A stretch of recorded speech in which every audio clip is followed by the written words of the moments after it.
Hey, everybody, welcome to another episode of Purple Insider. Matthew Coller here to talk about your 5-0 Minnesota Vikings. And coming up in just about a half an hour, Manny Hill will join me to pick the Vikings schedule. And if you have been paying attention on each of the last few Mondays, the numbers for Manny in terms of the win totals picking the Vikings schedule have gone up and up and up. And I don't blame Manny for getting more and more excited. And we kind of were figuring if they beat the Jets, then the sky might be the limit for how many wins Manny Hill will give the Minnesota Vikings when he picks the schedule. But another part of that, of course, is that we talk about each upcoming game, and we've got a little bit of a preview for you of the second half of the season, if you will. The next three quarters is kind of more like it for the Vikings, but coming out of the bye week, this feels like a midway point of sorts. So we're going to analyze what's gone right, what's gone wrong, what they could do in the next part of this season, and how many wins that they could end up with. But for now, until Manny joins, questions, comments, thoughts, feelings, emotions. We talked a little bit about Vikings fans last week and the emotions of being 4-0.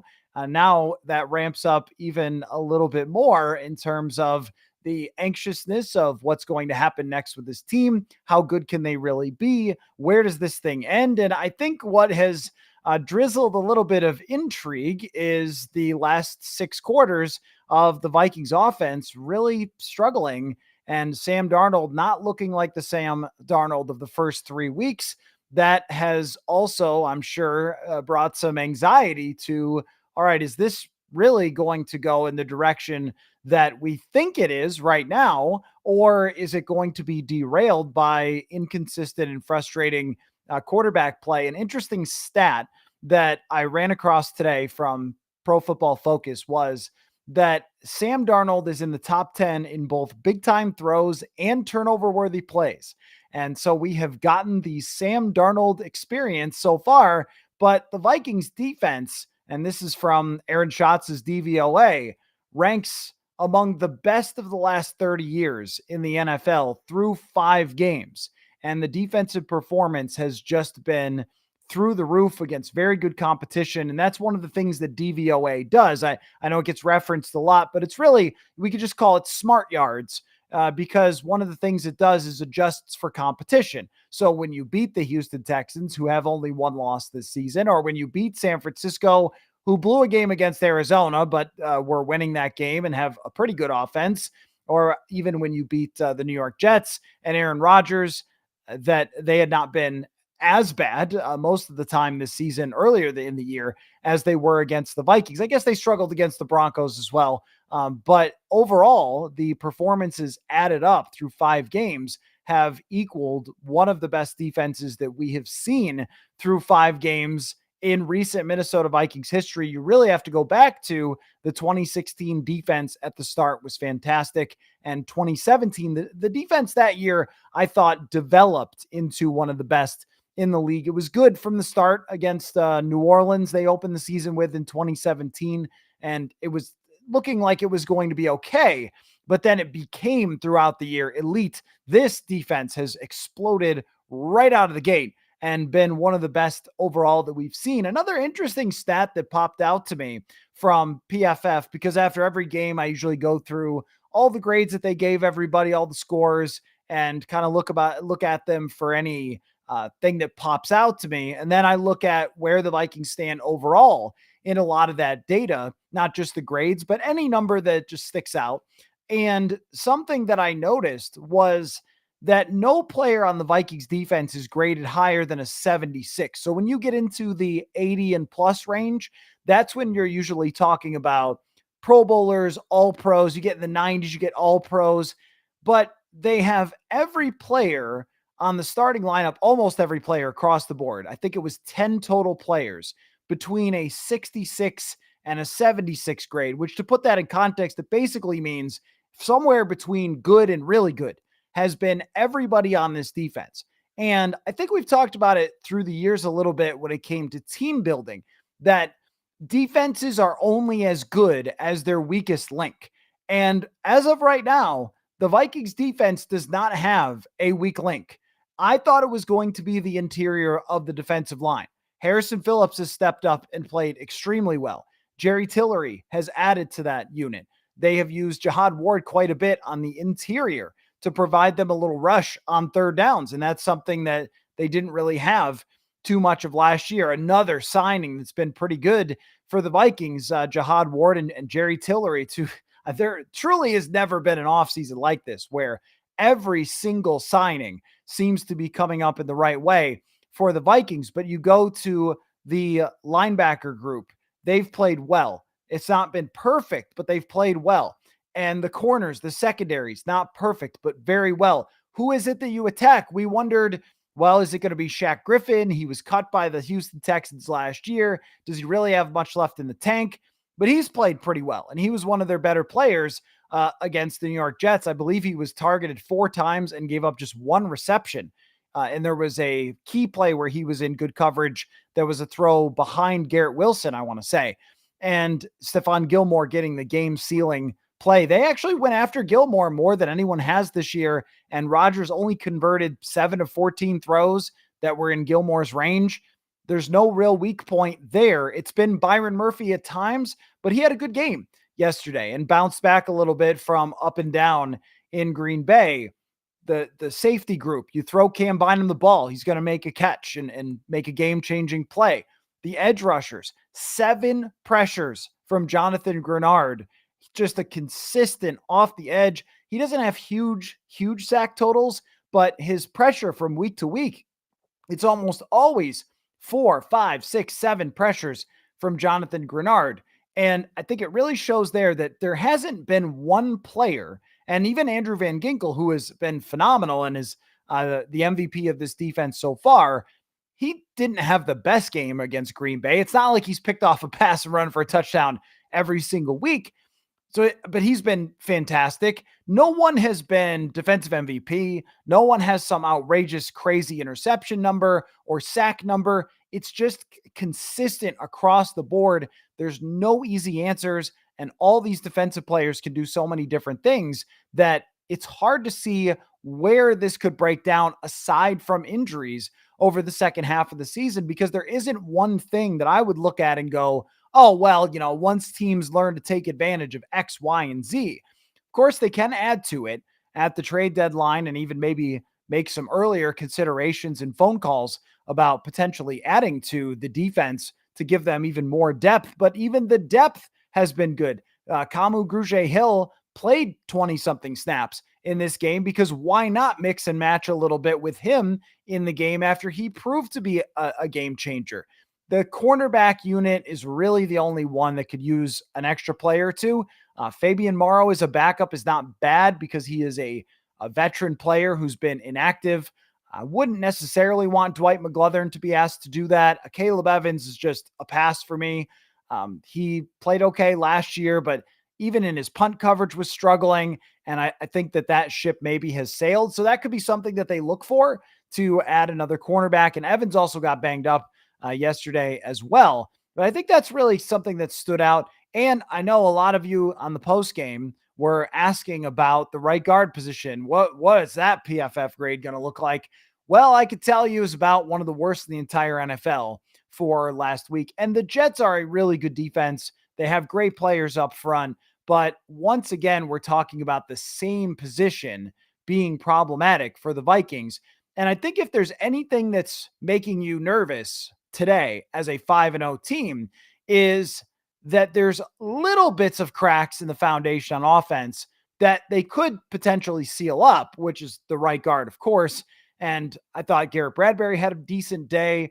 Blake Brandel has been mostly fine. The tackles have been absolutely phenomenal. I think 2 pressures allowed yesterday versus that Jets team. Just fantastic work. But the backup running back situation is problematic, and you can't just continue to ride Aaron Jones. We saw what happened when he had to come out of the game. And I mean, Myles Gaskin's a veteran player, respect him, but not someone who you can even really put in and have him perform when you need to and when you need to trust somebody. And clearly, Ty Chandler is an up and down type of player. where some weeks he might come in and have rockets strapped to him, and other weeks he's not going to be the guy that you could just ground and pound away. I would also add that it's not like he really got a chance. There is a tendency of Kevin O'Connell that if a single run does not go for 3 or more yards, that he is not running again. And that's a pretty tough place to live in. I mean, if you have Aaron Jones, where every run goes from 3 to whatever number of yards, and he never gets caught in the backfield, okay, well, then O'Connell is going to trust him. But when it comes to Chandler, he's a little more boom or bust, and they just did not want to ride out some of the busts yesterday. That's another thing to look for. Hockenson coming back will be big. Got to make sure that they're distributing the ball, though. Jalen Naylor with no targets in yesterday's game. That just seems silly when he has been such a good player for them. So there are some things on the offensive side now after these last 6 quarters that I think you look at and go, if you want to match up with Detroit, that's going to score a lot of points, then you're going to have to play better than that by 100 miles. Against some of the defenses they're facing coming up, if they're not as good as the Jets, they should be able to get back on track. But how good the offense really can be and how consistent the offense really can be is the remaining question for me, as far as, is this team destined just for the playoffs? Is it destined to go into the playoffs where we're saying that they should be a favorite to win a championship? Like, what's that gap? Or are they going to drift a little back to the pack and get into the playoffs, but have to go on the road or something like that? Because when you look around the division, Green Bay got another win. I don't think Chicago is coming for the Vikings. I don't think that Chicago is going to reel off a ton of wins, but after watching Caleb Williams' performance, and I know it's against Carolina, but you still have to say that looks pretty competent. So it's not like those teams have been put completely in the rearview mirror. And the same goes for the Detroit Lions, where if Detroit beats you coming out of the bye week, then you're looking at now a neck and neck type of race. So the NFC North is incredibly good, super fun, talent across the board. And if the Vikings are great, then they should be at the top of that division at the end of the season. Are they going to be consistent enough as an offense to get there? Really is a question that I didn't think I was going to be asking much after the first half in Green Bay. And now I'm asking a little bit more after these last 6 quarters. So questions, comments, thoughts, and then in about 15 minutes, we'll get to Manny Hill picking the schedule. Glad to have everybody here on this night. And just a reminder, always Monday, Wednesday evening, and Thursday evening going live. And after every single game, sometimes it will be in the press box at US Bank Stadium. And sometimes every once in a while when I don't travel, it'll be here, but always the post-game show here. So if you're new, just tuning in, welcome. That's kind of how things work around here. So let me get to your questions and comments. Also, I believe the super chat is available if anyone wants to do that. Certainly not obligated, but something that I was taught to do not too long ago, and I've been using it. Let's start with Track Pat. Says, Sam Darnold starting off throwing 4 for 5 completions before ending 14 for 31. Do you think the hit that he took early on had anything to do with his performance? I can't put a number percentage-wise on how much I think it had to do with his performance. I don't think there's any way to say no, right? Because his confidence definitely was different. They also didn't pressure him on those first 5 dropbacks, and then they did. The other thing is, too, credit to the New York Jets, who have consistently had one of the best defenses in the NFL, and you can see why. Their coverage was phenomenal. DJ Reed played way better than Sauce Gardner. He might be a better player than Sauce Gardner. He was tremendous in this game against the Vikings. Every time the ball was headed toward Justin Jefferson, it seemed like DJ Reed was right on him, and there were some penalties, of course, against the Jets, but Reed was really good in coverage. They did a great job of getting after him. So it was not just, hey, Sam Darnold blew it and missed a bunch of passes. It was, I think, a lot of things at once. They pressured, they covered extremely well, and he did not look as comfortable. There is a play somewhat early in the game, I believe, where they're backed up toward their own end zone. They decide to do a shot play, as Kevin O'Connell wants to do, And at some point, by the way, other teams have figured out that you're going to run chop plays all the time and they're going to start preparing for them, which maybe the Jets did a little bit. But in one in particular, they did not. And Jordan Addison was running wide open and Darnold just couldn't put it on him. And some of that might have been wet football. Some of it might have been getting hit earlier in the game. Some of it might have been confidence had gone away a little bit and wasn't as comfortable stepping up. But normally he delivers that football on a beautiful deep ball, and he just didn't in this game. It's in London. I feel like all quarterbacks have had problems in London. I maybe should look at the stats. I don't know if there's a way to do it, to look at the stats of all the London games and to see what the accumulation of all the quarterbacks have done in London. But I don't remember too many phenomenal performances over there, and certainly wasn't on the other side from Aaron Rodgers. Maybe that all plays together for him struggling as much as he did. But I definitely think when you take a shot like that, you get the wind knocked out of you. I wouldn't be surprised if there was a little bruising in the ribs, if not worse, after he took that hit, because we know that this is a very common thing for quarterbacks to get ribs broken and injured. That's why Kirk wears that big, I don't know what you call it. It's almost like a belt that he has around his ribs that was maybe the MVP of the 2022 season for the Vikings because he got hit there so many times. And you saw in the Netflix documentary that he was playing with broken or severely injured ribs. That may have happened to Darnold to the point where every throw was hurting him. It was not a great performance, but I think that we do have to factor in fact, it was a miserable performance, but we have to factor in some of that.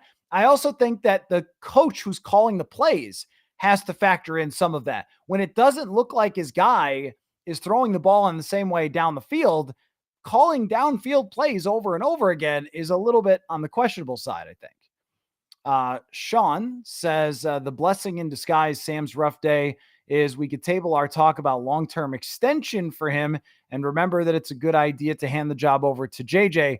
Yeah, I mean, to some extent, they're still 5-0, and they're still, I mean, overall, the statistical performance by Sam Darnold over these first 5 games, I think that it maybe tables the MVP conversation, but I don't know if it completely takes that away because we're so far away from it.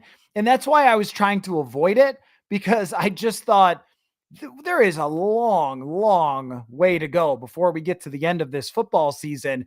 If we're talking about this already, I just think that a lot of things need to happen. A lot of dominoes need to fall before we're talking about who the future quarterback is going to be, if it's Darnold or if it's McCarthy.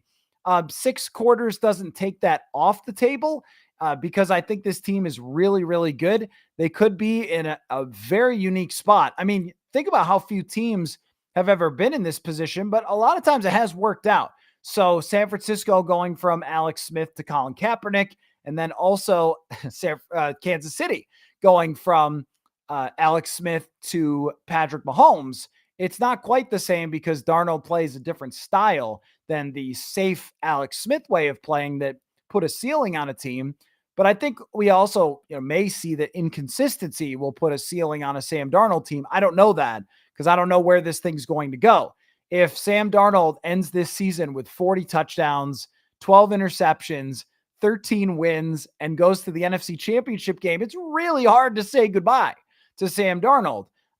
But if he ends the season with 26 touchdowns and 10 wins and they lose in the first round, then it's a lot easier to say, thanks for the memories, but we're going to move on. And both of those things remain on the table, even as great as they've been through this time. But I think that when you're looking at JJ McCarthy, the way he performed in training camp, in preseason, that as of this moment, you'd be leaning toward they still end up having JJ McCarthy as their option. But I mean, if they win, I mean, Christian says right here, the only hard games left on the schedule are division games, 14-3. If they go 14-3, then that decision becomes very difficult. So I don't know if anything in London really changed that. Jake says, any takeaways or reactions after watching the tape? I have not gotten through the entire game yet. Usually on Tuesday is when I do my film review, and I'll get through the whole game and pull the plays and write the article for the newsletter, feel free to sign up, purpleinsider.com. You can go over there. It's where I do a film study each week. So I haven't gotten all the way through it. I've only looked at a handful of things that I was just curious about. And I think what I came away with is that, number one, there were opportunities for Ty Chandler to get more yards on the ground. I think they're going to go back and look at that. I mean, they committed 2 penalties that would have been big plays for him. But I also thought that in terms of his actual runs, there were opportunities to get yards on the ground that he just left on the table with indecisiveness, didn't break tackles that you might expect him to break. It was a rotten day for Ty Chandler outside of the plays that got called back. And the other thing I thought too was, and I referenced the throw to Jordan Addison that came up short, is that I understand Kevin O'Connell's mindset, because when you look at the tape, the guys are open. These route combinations work. And I'm sure that he's saying, well, why should I dial this back? These guys are open. Just make the throw and we're good. But if your quarterback is not making the throw that day, then you do have to dial it back. And that's what we went back and forth with Josh Dobbs over and over again. Just this whole thing of, well, the receivers are open, the concepts are working, Dobbs just has to throw in rhythm. And you're saying Dobbs can't throw in rhythm, not in the way you want. And Darnold can, but on that day he could not. So there has to be an adjustment there. You have to look at this and go, all right, yes, the guys are getting open, but he's not 100% on this day. He's already been dealing with a knee injury that he's fighting through a little bit, and then he just got popped in the ribs. I mean, is there a way to make this a little bit easier than 30 yards down the field on 4th and 2? And I also thought as well that some of the decisions were Darnold's. Some of the decisions even to throw to Jefferson. It is a dicey thing to decide, when do you throw to Justin Jefferson? Because there were a few plays where he's not open and he throws it, but he's also been told that that's good. And it is a lot of the time. It's just not against the Jets. So what my main takeaway from my first kind of peek at the All-22 was just, it was a lot of things that went into the performance, and I think some of them could be fixed. I don't think that we're going to see a change in mentality from the coach, though. So Darnold's just got to make the throws or it's not going to work, because I don't think he's going to stop dialing up these plays.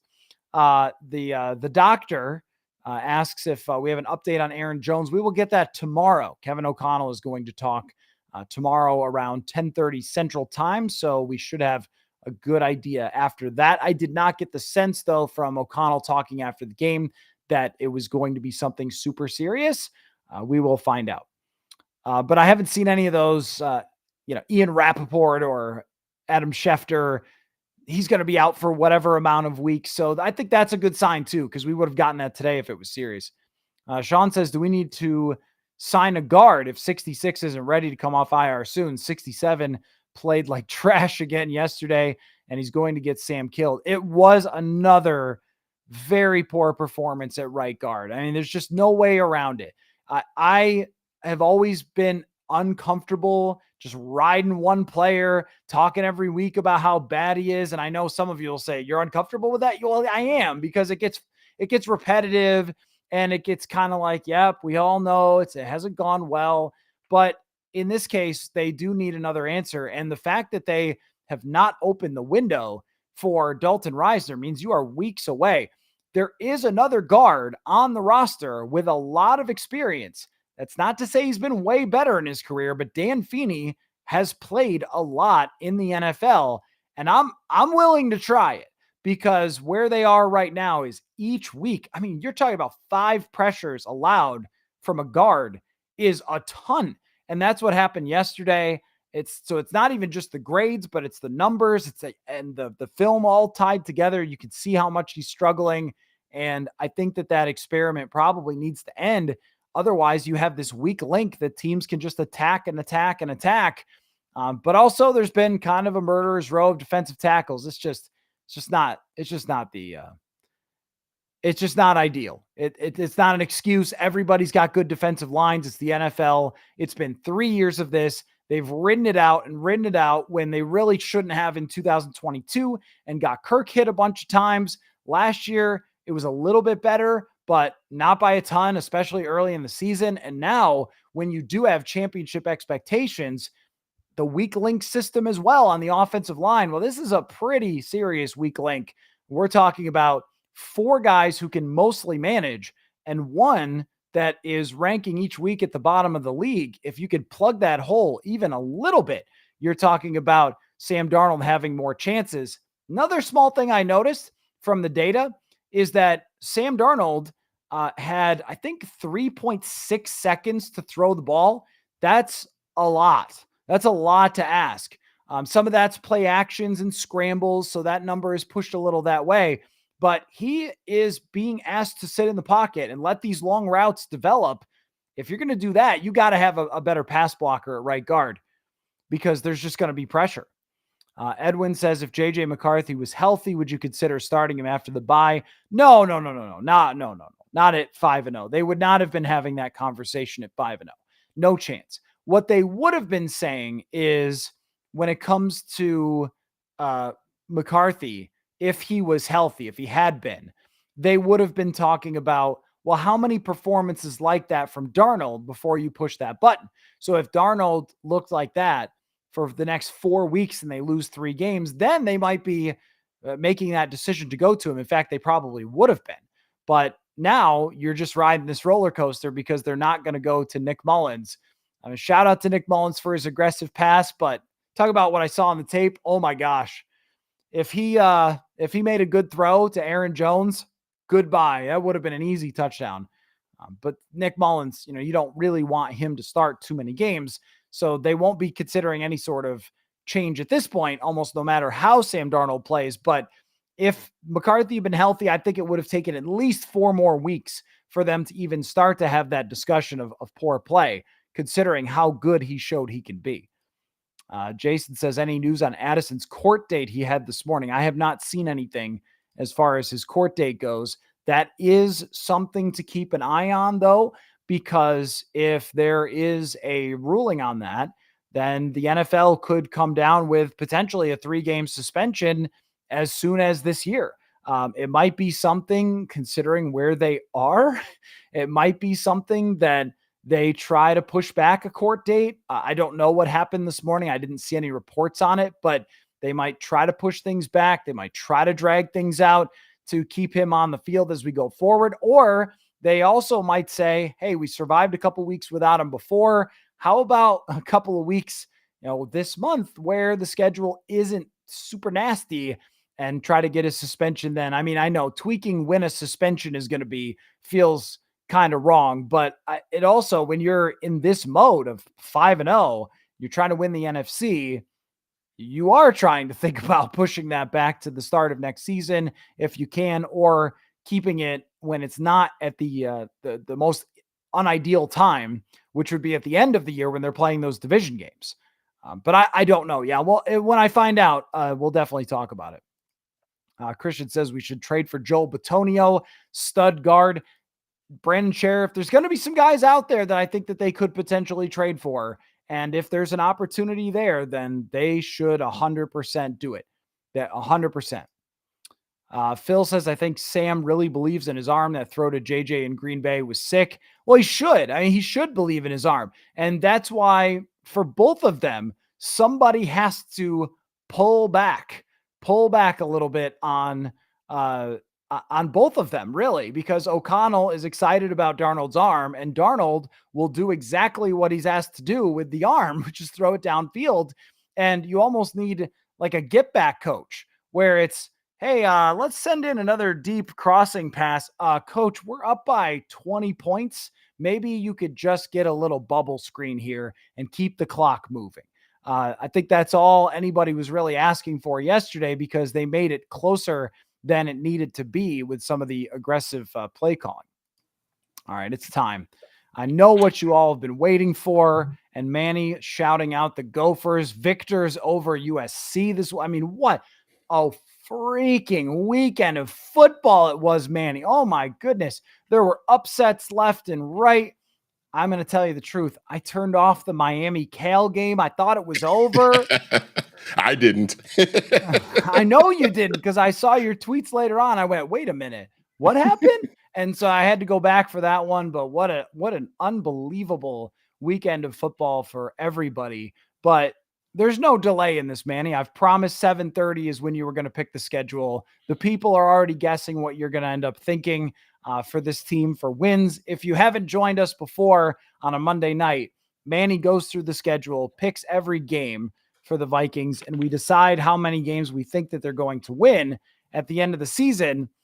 And early on, after a win over the New York Giants, you got a little excited, and we were all kind of going, "Oh, Manny, you're just excited about one win. Isn't that so precious?" Oh, no. Oh, no. It actually looks better than you thought it would look through 5 weeks by probably 2 games. I think you had them at maybe 3-2 through 5 games initially. Now, 5-0. So why don't we dive right into this coming out of the bye? The Vikings will face the Lions in the game of the year, maybe in the entire conference. What say you, man? I wonder if because the game's supposed to be on Fox, I wonder if Burkhardt and Brady might be doing that game Ooh. because first place in the NFC North might be on the line there.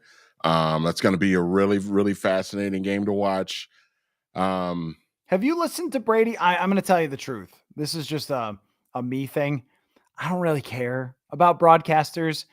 I at this point, since all of my like favorite guys have kind of moved on, I still mildly enjoyed Joe Buck at this point on Monday Night Football. I think him and Troy are fine. But like, Pat Summerall was my guy back in the day, back in the 90s. So once those guys kind of went away, I started to kind of care less and less about, who the number one broadcast team is. It's kind of fun to talk about, but I largely don't really care. The Jim Nance, Tony Romo curse, so to speak, with the Vikings has always been kind of fascinating because Vikings are like 0-8 when those two guys do their games or something like that. It's really weird. But anyway, I'm sorry. no, go ahead. I also don't really notice unless I see people talking about it. Right. I will just be going along watching the game myself, and then I will see people on social media saying, "Can you believe what a stupid thing that Tom Brady just said?" And I'm like, I wasn't really like it. Just kind of went by me. I'm watching the plays. I'm watching what happened, and it's sort of in the background to me. Much less of I'm gonna let that dictate whether I'm enjoying this game or not. So it really has to be atrocious. But my understanding is that people really like Greg Olsen, don't really like Tom Brady. Oh, well, it is what it No. is. Who's winning the Detroit game? I think I'm gonna stick with my pick that I've had for the last few times, and I'm gonna pick the Detroit Lions. I do think it's gonna be a really, really close game. I just think, with everything that's happening with the Vikings right now, being 5-0 and everybody's excited, and I think everybody should be excited. I'm excited. Um, I think there's been a little bit of and I've found myself doing this a little bit, forgetting about how good and legit the Detroit Lions actually are.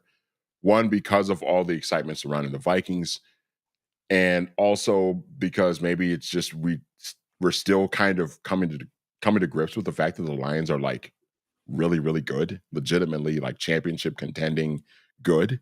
And so I think it's a little bit easy to kind of forget because wow, it's the Lions. The Lions aren't going to do anything, but I think the Lions are still really good, and I think they're still a front runner to win this division. So I'm going to take Detroit to win this game on Sunday, October 20th. Okay, 6-1. Then they go out to play the Rams. I watched a lot of the Rams and the Packers, and my takeaway was, wow, the Rams don't have any wide receivers. They I got mean, nothing, man. who are these people? This would be like if you took the Vikings camp roster and put the 78th guy in Cooper Cup's spot. I mean, they had one of the best pairings in the NFL. Both guys are out. I don't know what their status is going to be by the time they get to this Vikings game. It may be better. Maybe Cooper Cup could be back by then. I think there's a possibility of that. But that offense is really struggling. They do not have a good offensive line. Their defense is pretty solid, but still Jordan Love hits some big plays on them. I guess the way that they're as beat up as they are, I'm not looking at the Rams as the hugest threat. It's really only similar to the London game. Thursday night is weird. But do you think that they split these two to open up the after the bye week? By the way, I'm old enough to remember when Tutu Atwell's father was a wide receiver for this team back in the 90s. That tells you how old I am. Y- I do agree. Like this could be sort of a tricky game because it's a quick turnaround after just a couple of days flying out west. Matthew Stafford, I think, is playing okay with what he's having to work with right now, which is not much on the offensive side. And I do think that Sean McVay is still a very good coach in terms of just like putting together a game plan. I just don't think they have enough horses right now. And if they can get one of those guys back between now and then, doesn't sound like they will. Um, maybe, but I think that this is going to be a win for the Vikings, even on the short turnaround. I agree that it should be. There is another factor that goes into my mind is just that McVay really knows Kevin O'Connell and sort of Hmm. knows what Kevin O'Connell knows. And I don't think that the Rams defense is a joke. I think they could pressure the quarterback and Yeah. the play that Jordan Love made out of the end zone, throwing the pick six was one of the biggest, funniest gaffes of the year. Yeah. We all make fun of Dan Orlovsky running out of the back of the end zone. This was so much worse. Just flinging it up in the air and having a pick six. The Jordan Love experience is a wild one because the throw he made to Jaden Reed later in the game was absolutely insane. Ridiculous. But he also has the dumbest turnover you're going to see. And that was kind of how he played against the Vikings. So I don't know if he'll cool it as the season goes along or if this is Jordan Love. But nonetheless, am on board with you there for the Vikings going to 6-1. It'd be 6-1. Yeah, Yeah. 6-1.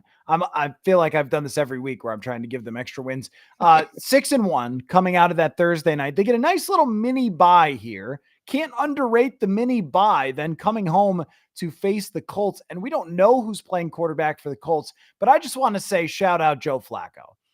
I mean, Kevin Durant tweeted, put Joe Flacco anywhere and he will hoop. And I was like, yeah. But not only that, Manny, do you know how good National Football League football players are, Manny? He ran like 19 miles an hour on a scramble. This is the guy we think of as the slowest human being on earth. I And he know. hit 19 miles an hour. I saw somebody, being snarky tweet, hey, if he could do that, I could get 1 yard in the league. Can you hit 19 miles an hour? That guy can. It looked like a giraffe had escaped from the zoo.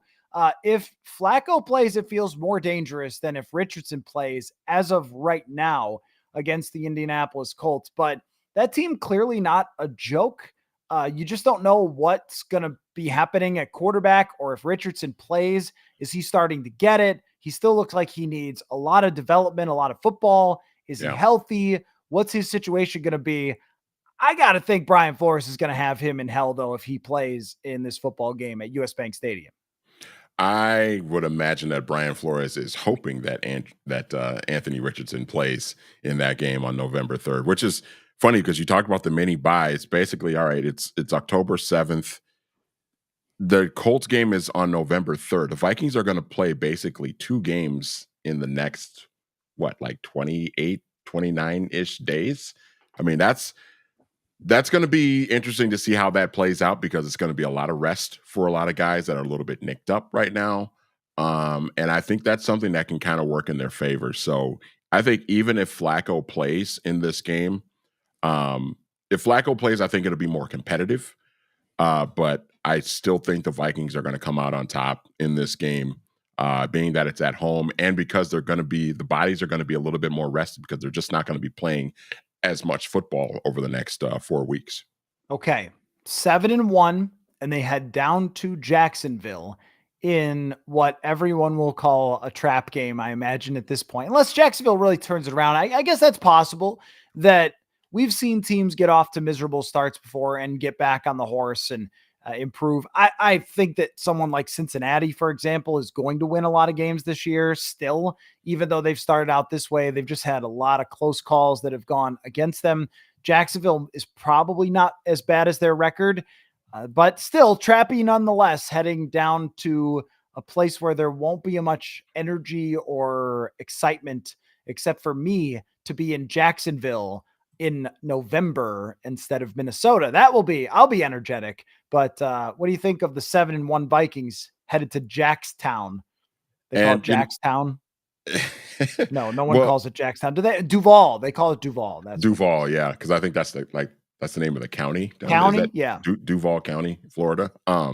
Jackson DeVille, though, is their mascot. Unreal talent. I'm serious. Look up the highlights. It's crazy. The guy's wild. Okay.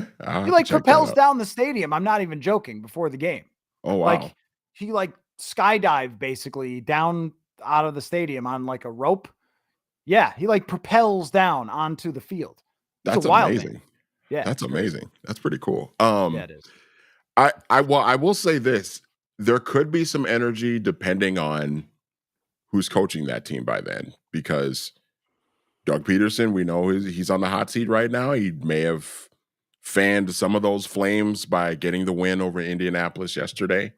But, if things can kind of continue to be out of control for them, they may move on from him, and I don't know who would even take over. I don't know who his top assistant is.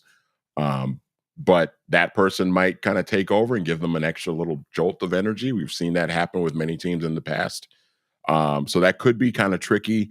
But for right now, I will call that a win, just because I think the Vikings are going to have a pretty good crowd that travels down there, down to kind of North Florida. And I just don't think the Jaguars are very good right now. They found a way to win yesterday, but I just don't think they don't seem like a very cohesive unit right now. There's talent there, but I just don't think they're very good. And I'll call that a win for the Vikings for now. I do think, Manny, there has to be one letdown. Yeah, I know. Here, because the Vikings could not go a whole season without a letdown, not unless it's 1998 all over again. So 8-1 and headed to Tennessee, where they're still carrying the goalposts from Vanderbilt's win over Alabama, one of the most magical football games. And plus, also a friend of the show who went to Vanderbilt is at the game. Brad Spielberger, formerly of PFF, now works for an agency that represents NFL players. But he tweeted a picture and said, "Hey, let's shock the world," like a joke before kickoff. And they did. That was one of the coolest football games I've ever seen in my life. That has nothing to do with Tennessee Titans, whose football is miserable. But the Vikings go there after a win at Jacksonville, riding high at 8-1. Emmanuel, my gosh, what do they do? This is where I think there could be, even though, it's been well documented on this show, I'm not a huge fan of Will Levis, and I just don't think he's very good. But this is kind of one of those games that could end up being kind of a trap game. The Titans just historically, all the way back to the Jeff Fisher, Steve McNair days, they always just played these physical, tight, low-scoring, defensive struggle type of games. And then we'd see McNair just do something superhuman and find ways for them to win. I think this could be something similar to that. I'll put this down as a loss for now. Okay. And I know people are not going to be pleased with that, but you have to pick a letdown game. Is it like a rule going forward for the picking of the games that there has to be one letdown game? So that's going to be that 8-2. Tennessee's defense is good too. Like they've got some guys on defense that can be troublesome, especially on the interior defensive line. And realistically, they should have won games this year. Yeah. And they threw them away with very weird interceptions. Okay, but that's the letdown game. Bears come to US Bank Stadium November 24th. And I would say yesterday, and I will repeat, I fully understand what team Caleb Williams just looked like that against. But that's not great for everybody in Minnesota that Caleb Williams was looking that comfortable. But how comfortable will he look by November 24th? And will Caleb Williams be able to manage the US Bank Stadium crowd and one Brian Flores pushing the buttons? Oh, this one's going to be at Soldier Field. Oh, I'm sorry. I'm sorry. This one will be at Soldier Field. Oh, my mistake. Yep, Soldier Field. Okay, Still the second part. Pay attention to the second part. So they're 8-2 going to Soldier Field. Generally a house of horrors, but of all the things Kirk did here, him erasing that entire curse, he should get credit for that. That curse went out the window after 2019, and he just beat Chicago every time there after that.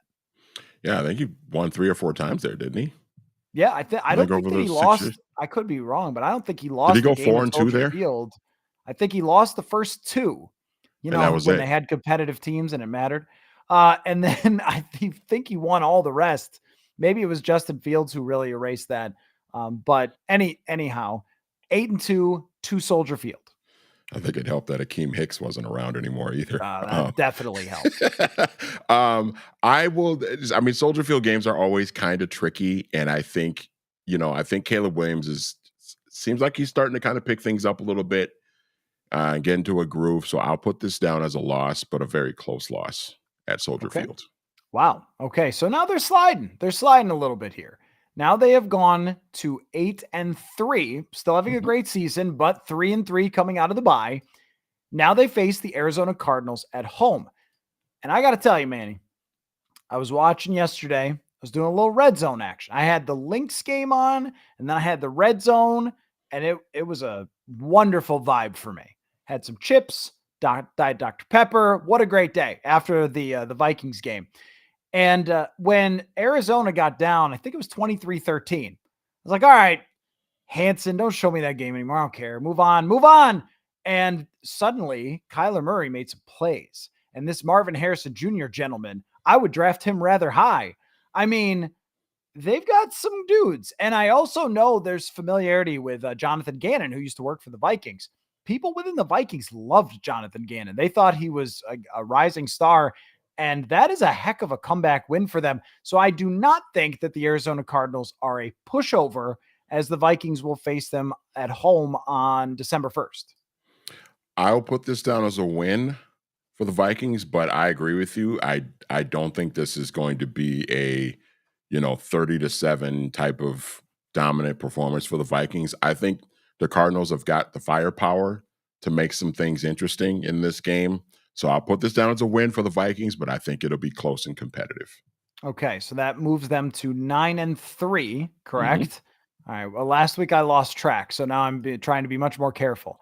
And Kirk Cousins, a reinvigorated Kirk Cousins, comes to US Bank Stadium December 8th. I think it'll be all love between Cousins and the Vikings organization leading into it. Nobody's going to play into the revenge game, kind of like Aaron Jones did with Green Bay. But, it's revengey. It's revenge. They didn't pay you, Kirk. You're coming back here where this new quarterback, everybody likes this new quarterback, and they say, he scrambles. Look at his arm. There's a little juice to this game if Kirk is playing well. And to be honest with you, Manny, that's how I want it to be. I want this game to have some relevance. They're fighting for the NFC South. Kirk's trying to prove he was worth every dollar like he did the other night against the Bucs. And the Vikings are trying to show, no, we're better. We're better off that we moved on. Look at us. We're a 9-3 football team, Kirk. Who wins this battle of the narratives, Manny? What did Kirk finish with? 509 yards on Thursday? Yes, he did. Yeah, and won by 3 or whatever. Yeah, 6. as he typically always does. Puts up great numbers and wins a close game. You know who they're talking about struggling there? You'll never believe it. The defense and the guards. Imagine that. Imagine that. Kirk Cousins quarterback team struggling with defense and interior offensive line play. Who knew? Who would imagine that? Who would have guessed? This is going to be an interesting game. It's going to be really fascinating. Just all of the storylines, the whole week. I know I would imagine you and I are going to have a lot of fun just talking about this game that week, leading up to that game. I will call this a Vikings win. I think it'll be close because I think pretty much every game that Kirk plays in is close, and I think he's going to be super motivated to come into US Bank Stadium, a place he called home for 6 years, and he's going to have something to prove. I think he can actually play pretty well and handle the atmosphere. But I think with the Vikings being at home, I'll give them the edge, and so I'll have them get the win in a pretty close competitive game. So to 10-3, I know this, and of course, when we get there, I can't wait to talk about it. But the Belichickian style of defense has given Kirk nightmares in the past. Yeah. He can't read it before the snap. It's not obvious until after the snap that things show themselves. He was really excellent at reading before the snap. And after the snap, he got better as the years went along and his experience went up. But Flores is a nightmare. I kind of reminded of the 2018 Patriots game. That Patriots team had a phenomenal defense. They went out there and he was just flummoxed for most of that game. I think Flores is probably going to look at that one for some of the things that they did to Kirk. So now it's the Bears at home. Caleb Williams at the US Bank Stadium Sound. 10-3 Vikings face the, let's say, winning record at that point, Bears. I think they will. I think that's a pretty good overall team. And the way that Williams threw the ball, his comfort with the offense, it also shows you, look, I get it. I know what we do here week 1, week 2. It's got to mean everything for the whole rest of the season. But some of the analysis of the young quarterbacks was just absolutely ludicrous. And I think you and I talked about this. It was like, okay, Caleb Williams looked pretty bad in that game against the Houston Texans. They didn't block well. But if you thought at that point, well, the guy will never play well in the NFL, like, okay, well, pump the brakes here. Looking pretty good now. But at US Bank Stadium, though, on December 18th, this one's going to be tough for young Caleb Williams, I think. Yeah, second straight year, the Bears will be playing at US Bank Stadium on Monday Night Football, right? So, yeah, I think it'll be all eyes are going to be on these two teams. Really fun matchup. I'll give the Vikings the win. I think Caleb Williams will be playing really well by then. Again, I think it'll be a closer game, but I think the home crowd and the home field advantage of US Bank Stadium will propel the Vikings over the top. 11-3 with a couple of games to go here. 3 games to go. They go out to Seattle. Now, this was a game that you were very skeptical about that the Vikings could win. And then Daniel Jones just beat them in Seattle. I don't know how much that means. They had to block a kick at the end to get it done. There was some weird stuff that happened. And I saw Dexter Lawrence bench press a human being into his grave for them to block that field goal. I've never seen anything like that. He just took a person and put them into the dirt and they jumped over and blocked the kick. That was wild. And the Giants are much more plucky than we thought they were going to be after the Vikings demolished them. But still, the last couple games for Seattle, they lost pretty big to Detroit. Their defense has really not been very good. They didn't even have Malik Neighbors in that game, and Daniel Jones had a really good day. Are you feeling different now after these last couple weeks about this game out in Seattle? Are you willing to go 12-3 Vikings, you madman? I don't know if I can do that yet. Fair. It is like the last couple games for the Seahawks does kind of have me. It's kind of the old, what's the old gif of the guy? His eyes, he's just like, oh yeah, okay. Like yeah. Hey, like okay, maybe guy who's like, like audio not as hard to play there anymore. So yeah, I'll put this down as a loss, but I think if things continue to kind of trend this way for Seattle in future schedule pickings, this could transform into a win. Stay tuned. Okay, so 11-4, and now the Packers come to play the Vikings December 29th, and the venue, it might explode. I'm already expecting that it's going to be wild against Detroit. There is something, though, and this one could be, right now it's scheduled for noon, but this one could be flexed if that's a big game.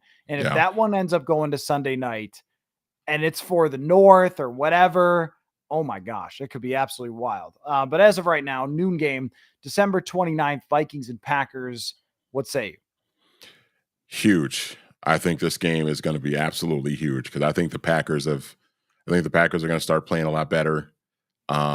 And this could be a sort of a 3-headed monster for, if you factor in Detroit as well for the NFC North around this time. So really tough game. I think the Packers are too good to get swept by the Vikings. So I will give Green Bay this win. Reluctantly, I will give Green Bay this win. And I will say this about Jordan Love. He did not look intimidated last year. And I know Jaron Hall helped out with that, but he played so well at US Bank Stadium last year under all the pomp and circumstance leading up to that game. And wasn't that shirtless Kirk doing the Gallahorn and everything in that game? And the Yep. roof was about to explode in that one. And then it just imploded actually throughout that game. Fair enough. So they end up being now 11-5 as they go to Detroit, presumably for the division for this one. And this also has the potential. This one has a TBD on when the game's going to be. And my hope is the TBD is that this ends up being a night game.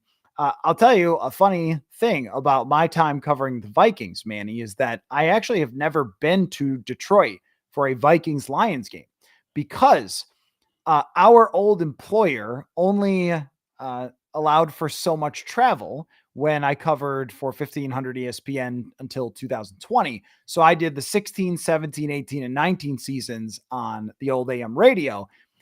That's an expensive flight. And Chicago and Green Bay were always easier and always less expensive. So we always went there. And then since then, there was no travel in 2020. Since then, there hasn't been a relevant game between the Vikings in Detroit, except for maybe the 2022 would have been. I don't know why I didn't go that year. Maybe that would have been, but the Vikings were already so far ahead. They had won the division that it didn't really look like, and Detroit actually wasn't that good at that point in that season. So this year, I think, will be the year that I actually make the trip and go out to Detroit for a huge game. But the question is, Manny, who wins this game? It'll be worth it too because I think this game will be for the NFC North crown. And you know what? Hmm? I'm going to give the Vikings the dub on He's this. going for it, folks. 12 wins.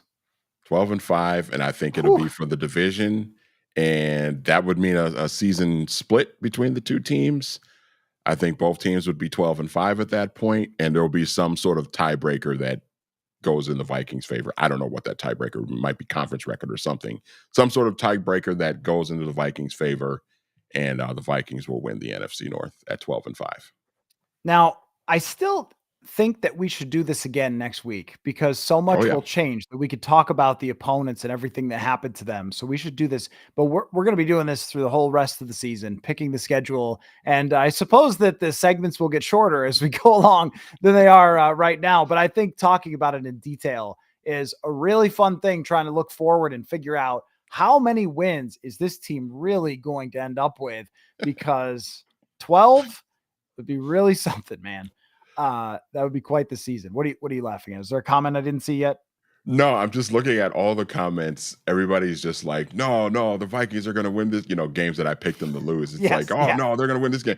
Now, 3 weeks ago, when I was having this team go like 12-5, everybody thought I was crazy. Now I have them Right. go, Yes. because they thought I was being too optimistic. Now I have them going 12-5, and I'm not giving them enough credit. Now everybody thinks they're going to go like 14-3 or something.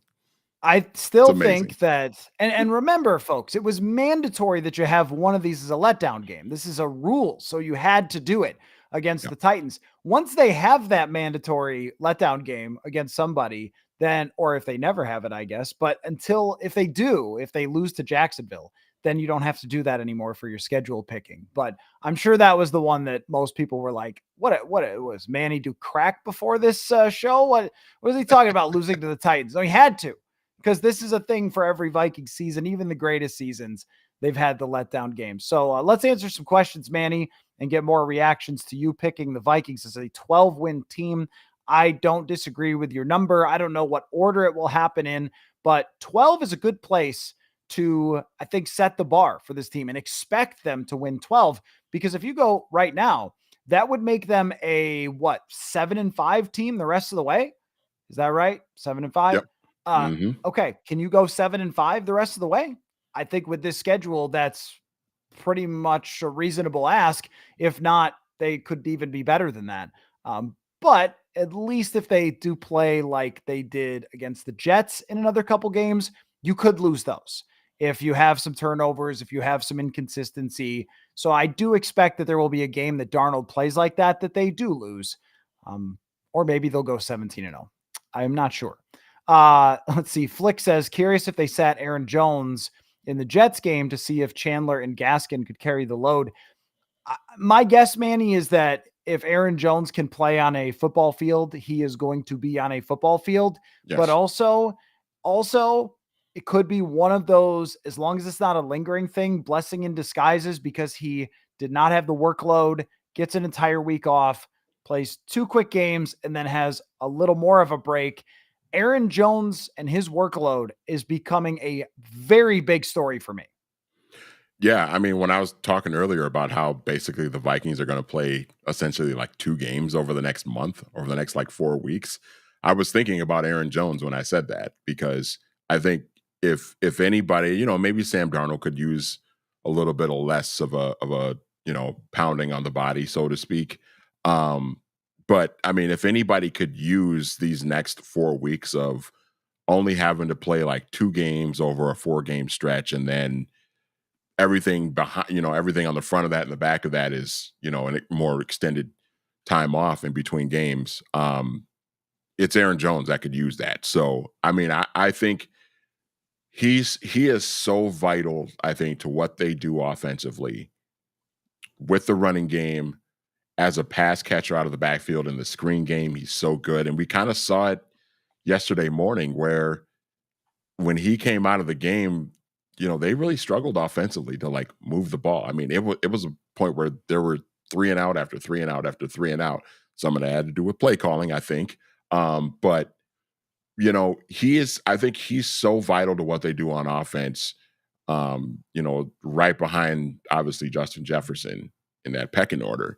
So I think they need him to be as healthy as possible, because I think we kind of saw yesterday, if he's not out there, it's going to be more challenging for the entire offense, and especially Sam Darnold. They threw 2 screen passes and gained 1 yard Yeah, yesterday. see, that's not good Uh, enough.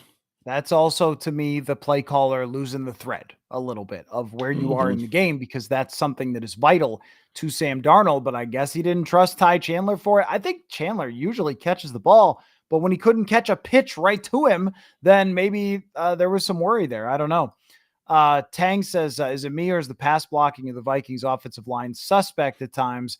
I watched the Jets 3-man rush and Zach Darnold. I mean, I think we don't need to talk about which person it's been suspect Welcome because to the of. last 7 years. Welcome to Right. the last 7 years, basically. It is and it isn't. I mean, one of the things is that Darnold is going to have to take a lot of hits because he's holding the ball for 3.5 seconds. They run a Yep. lot of play actions. They run bootlegs. He tries to make plays with his legs and extend plays. That's part of it. The tackles have been so obscenely good this Yeah. year, considering the competition that they have faced through the first 5 games. As long as they have those guys, I think it'll be okay. But I do think that there is a change potentially coming at guard. Is it Dan Feeney out of the break? Is it Reisner when he's healthy? I just don't think they could continue going. But I also don't want to beat that dead horse anymore. Is the Faithful says they need to trade for another running back. I agree. I came up with 2 names, Miles Sanders and Tony Pollard. If things keep falling off for the Titans, I know Pollard's expensive, but you get to keep him. I don't know what Jones's status is going to be into the future. Those were the 2 that were interesting to me to mix with Jones, but I think that's exactly right. You want to talk about how bad things can turn out to be good for you. Bad thing is Aaron Jones gets a little banged up. Good thing is that we saw exactly what it looks like if you rely on Ty Chandler against a good team, and it was not pretty. Yeah, I mean, I think that, like I was saying before, I mean, if you don't have Aaron Jones and you're asking Ty Chandler to sort of carry the load, I mean, I expect next to nothing out of Miles Gaskin. I just think he's just a guy that takes a roster spot, and maybe you have him contribute on special teams as a return man. Maybe, I don't know, but I don't expect much of him, as a pure running back. So now if Aaron Jones is banged up, now you're just relying solely on Ty Chandler, and I don't think that Ty is ready for that sort of a role yet. He hasn't really shown that he's ready for that role. I think he can be good for you in spurts, in moments, um, but I don't think he's a guy that you can really rely on to do a lot of the work that you need out of a feature back. And so if Aaron Jones is going to be banged up, which look, I mean, we knew when they signed him that this was a possibility because he has a history of being injured. It just sucks right now because they really need him. But if they can go out and get somebody before the deadline, I like Tony Pollard a lot. When he's healthy, I'm really kind of surprised the Cowboys let him go. Maybe he wanted to leave. I don't know. But if you could swing a move for somebody like him, Sanders is another guy that'd be intriguing as well. You mentioned him.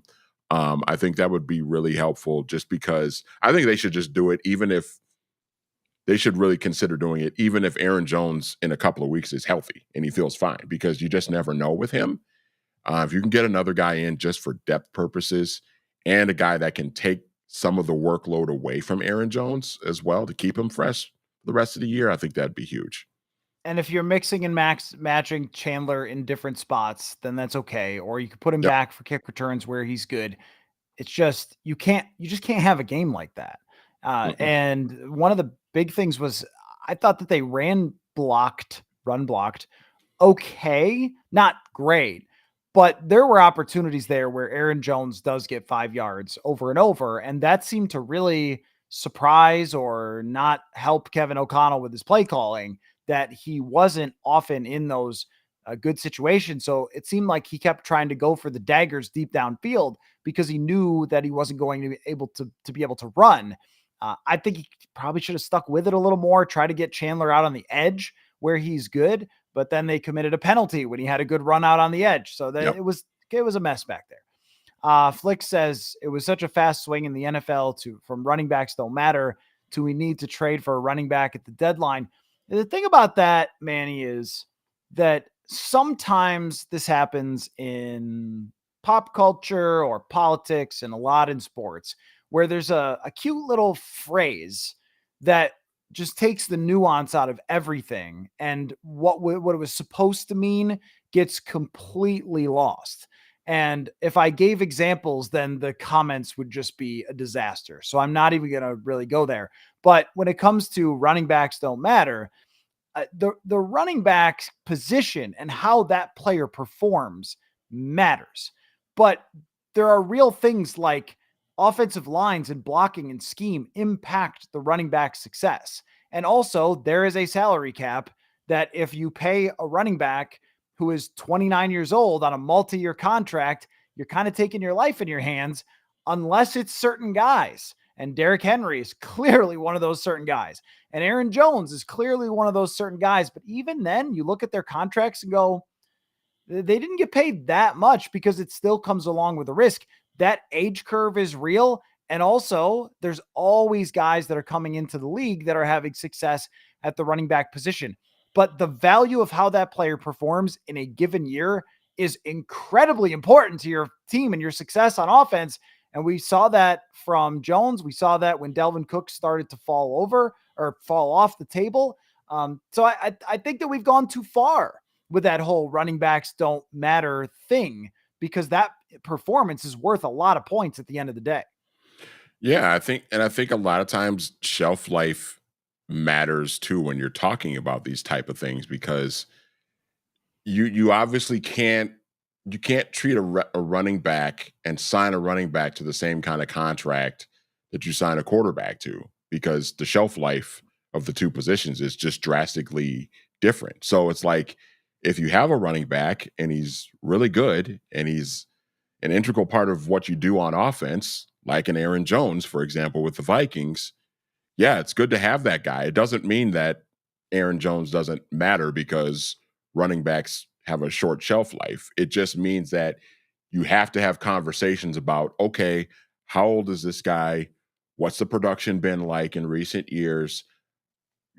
What sort of contract can we give him and still get the most value out of that player before he falls off? Because it's really hard to tell and really hard to predict when some of these guys are going to start to decline. And really, if you look back at history, it's only like the all-time great historical running backs that are super productive when they get to their late 20s and into their 30s. You mentioned Derrick Henry. We saw Adrian Peterson win a rushing title at 30 years old, running for, almost 1,500 yards. but those guys are like going to be wearing gold jackets. You know what I mean? Derrick Henry's probably going to go to the Hall of Fame. That's how great he's been as a running back. Not every guy is like that. And I think to your point, I think it just calls for a nuanced conversation. It can't just be, it's not a one size fit all. Everything is very circumstantial, depends on the player, depends on the team, it depends on the contract, it depends on the money, all of that stuff, the age, all of that stuff has to be taken into account. And you can't just say, well, they gave Derrick Henry ran for 2,000 yards and the Titans paid him that. Well, another guy ran for 2,000 yards, so we got to give him the same kind of contract. Well, if that guy's 30 years old, you don't want to give him the same kind of money that the Titans gave Derrick Henry. It just calls for a lot of nuance. No, absolutely. And I think that the thing that the nerds really missed when it came to that is they might look at Saquon Barkley and say, well, Saquon Barkley only averages 4.4 yards per carry. But you may forget that each situation has context, and also guys like Aaron Jones can play such a huge role in the passing game that even the screen pass game, how good he is at sifting through all the things that are out there. The guy has X-ray vision to be able to see all the holes that are there and be patient. He has great hands where you can run him across the field. And even though his touchdown catch goes for 10 yards in the box score, it's a great route. It's a great catch. It's a great score. And if you could do that with a running back and actually make the other team care about it, there's a ton of value there. So I think that he was one of the most important signings that they had. By the way, so previously, consistent watchers / listeners to the show really memorized some of our sponsors' messages, and I appreciated that. But we have a new message from our friends at US Cellular. First, let me silence my phone real quick so I can tell you about Us Days at US Cellular. It's back again. Exclusive offers just for customers, just to say thanks. Right now, you can get $1,200 off any phone plus $400 off any tablet. Amazing, right? But my family is so excited about their new devices. They keep texting me during the show. They're all about Us Days deals like $1,200 off any phone plus $400 off any tablet. Terms apply. Visit uscellular.com for details. And we appreciate them supporting our program. Jeremiah says, what's up with Dallas Turner? I think that Dallas Turner had a couple plays that stuck out to me yesterday, a couple reps. But the way that Patrick Jones is playing, the way that Jihad Ward is playing, I think you got to keep putting him out there. You can't really make changes to start developing a rookie on the fly. I don't have any issue with what I saw from Turner in training camp, and even with his snap count, he's getting out there. It's not like he's just riding the pine the entire time. Haven't heard any issues as far as his attitude or whatever else. When Jonathan Grenard is putting up 7 pressures, Andrew Van Ginkel is picking off passes and running for touchdown, Jihad Ward is rushing up the middle and blocking an Aaron Rodgers pass, who he's supposed to bench? I mean, I just, it's like good problems to have that he can slowly develop and that they don't have to just ride him and hope that a rookie produces for them. This is what I talked about before the season started, right? That with the depth that they have at edge, this is a perfect scenario for Dallas Turner to just you can just slow cook this thing. There's not a lot of pressure on him to go out and get double-digit sacks as a rookie. I mean, if he were to do that, awesome, great. But they're getting so much production from the other guys right now that it's okay that we're not seeing a lot from Dallas Turner. When he's been out there, he's done a little bit. It's a good sign. I think he's going to be fine. I think he's going to be a really good player eventually. But the fact that they don't really need him to be super productive right now is a good thing, because I think it just shows the depth that they have at edge. And Andrew Van Ginkel, man, this guy is like seriously defensive player of the year conversation for this guy. He's been so good, and not just getting pressure on the quarterback, but just making plays, being disruptive, making things happen. As long as he's doing that, then I think it's okay that Dallas Turner is doing what he's doing right now. It's fine. It's funny because with Van Ginkel, you want to say, man, this is one of the best free agent signings they've ever had. And then you're like, and so's the other guy. And so's the other guy. And so is Aaron Jones. And so is Blake Cashman. I mean, what an unreal offseason that they had to get Van Ginkel. And it was, I think it was like 2 years, 22 million or something, the most underrated Steal. player. It is almost impossible to be underrated in the NFL today with so many people watching all the time and analyzing and breaking down film. Van Ginkel was one of those guys in Miami. And that was where, by the way, we use a lot of the data on the show. I remember talking about it when he was signed and saying, guys, this guy's numbers are ridiculous. His grades, where he lined up, the mix between coverage and pressure and all that stuff.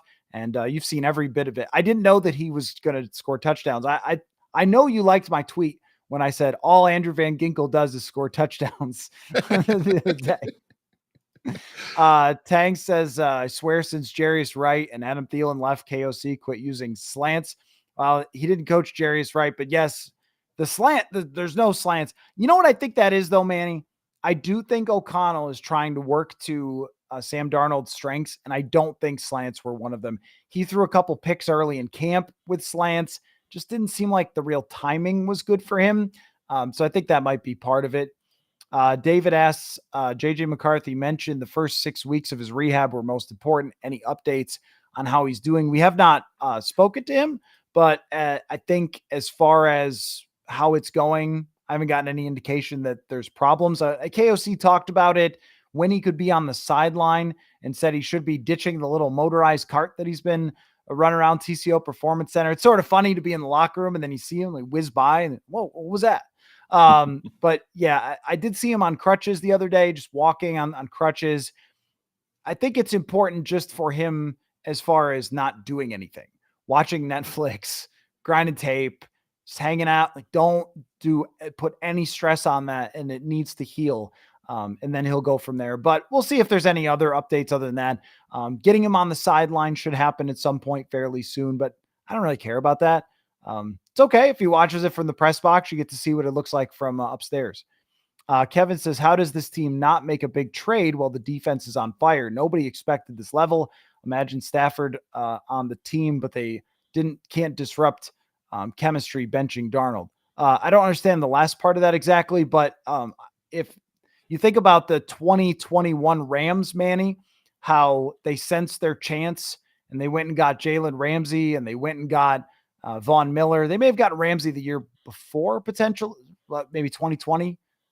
Maybe. I think it was 2020. Yeah. Okay. So, but they had him and then they went and got Von Miller and they sort of sensed the moment. I think that's where they are with this. I think it is sense the moment. You could potentially compete for a Super Bowl here. You got to take your big swing. I'm going to sit on that for 3 weeks as we lead up to the deadline. Take your swing. Go get this year's TJ Hawkinson. But this team, I think, would blow the doors off the 2022 Vikings as far as how strong they've been so far. Oh, particularly on defense. Oh my God. It's not even the same stratosphere defensively. I mean, just scheme, coaching, players, personnel, all of that stuff is just a complete 180. Yeah, I think that this is we talk about, how the Vikings have kind of laid out this plan with, moving on from Cousins, drafting the young quarterback, having some money to spend in free agency.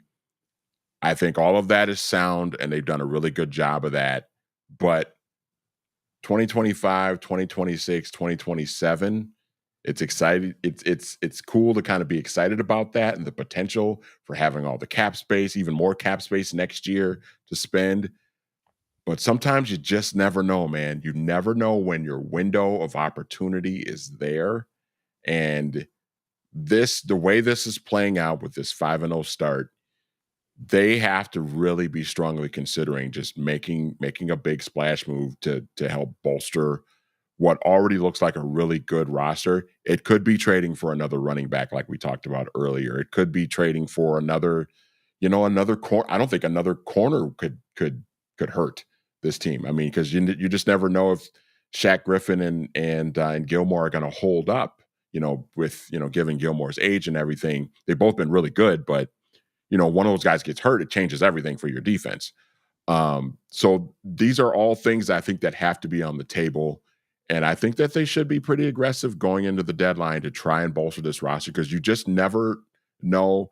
Even if this season ends and you move on to JJ McCarthy next year, there's no guarantee that you're going to get this sort of a team. It's this league changes from year to year and you just never know. So they've got to go into the deadline, I think, really being serious about making a potential huge move. First and a third for J.C. Horn, because I was looking at Carolina's roster going, of whom, and that's how I came up with Miles Sanders. Like, who can they pick off of this team? Because that one's going to be trading at the deadline. Obviously, I think there's enough other teams that are kind of like, give us a few more weeks, then we can really put together a strong list of candidates. But Carolina is going to be in sell mode. You could also extend J.C. Horn. He's young, keep him on the team, go from there. That's my idea. Oh, and by the way, I processed what you were talking about with Stafford a second later. Would you trade for Matthew Stafford if you could? Yes, I think it's yes. I think it's yes. I think it's yes. Wonderful job, Darnold. Yes, absolutely. Yeah. I mean, Sam's on a 1-year deal, so it's, I think if the Rams are willing to part ways with Matthew Stafford, he knows the scheme. KOC knows him really well. I would think it would be an easy transition. I think you'd have to really, really, really consider doing that if he's on the block. I don't know that they would do it, but yes. Yes, I would. I mean, Darnold has actually done what Case Keenum did, which was have a few amazing games, a couple games where you're like, oh, I don't know. And I think that he will be good the rest of the way. I do. I don't think that what happened yesterday terrifies me. But if you're giving me the choice between a guy who has been really up and down throughout his career versus a Super Bowl champion in the same offense with these receivers versus what he's been dealing with, I would probably do that. Well, we might have to save that one for before they play the Rams. Like, should Stafford come home with them? Because I think that's right before the deadline. Should Stafford just get on the play? Like, hey, nobody hit Stafford tonight. He's coming back with us. A couple more with you here, Manny, and then I'll ride till about 9:00 myself. Steven says, what changes do you want to see after the self-scout this week? I mean, one is I'd like to see a different right guard. That's obvious. I want them to have a better distribution of the football between Jefferson, Naylor, and Addison. I think we haven't seen much of all three of them. Naylor came up with a few big catches against Green Bay. So did Addison, but then they kind of disappeared for an entire quarter. I think they need to look at their third quarters and go, what's going on here? Because even in San Francisco, I'm trying to remember this one, but it didn't feel like the third quarter was the runaway, even though they got up, that you wanted to see. So now they've had this happen numerous times. What is it about coming out for the second half that other teams are doing? So it's more than just the play calling or, things like that. I think I'd like to see just how are you going to spread the football around? Because yesterday it was just a lot of Jefferson. I wanted to see Jalen Naylor mixed in, or even Trent Sherfield or Brandon Powell on a play. They get it to Johnny Munt toward the end of the game. But I am curious also how they self-scout as far as how they're going to alter the tight end position with TJ Hockenson coming back. Phil says KOC saying that Darnold was going downfield because of short passes were covered up. Have you seen the all-22? Was that true? The answer is yes and no. I mean, there were opportunities for Stafford. Yes, the Vikings quarterback, Matt Stafford, to come. No, Sam Darnold. There were opportunities for Sam Darnold to throw underneath that he didn't see or didn't go for as he was taking shots downfield. I think some of the shots were there when he threw them and he just didn't make a good throw because he was clearly off his game. But all I was asking for, Manny, is just reel it in when you sense that it needs to be reeled in. Like when Josh Dobbs throws 4 picks, maybe stop throwing it down the field with him.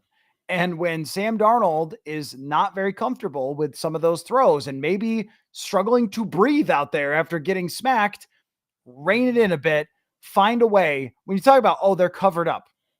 You have 3 of the most unstoppable receivers in the league. I mean, I don't know that they could have covered all of them all at once. That was my critique of yesterday and the kind of obsession with downfield passing.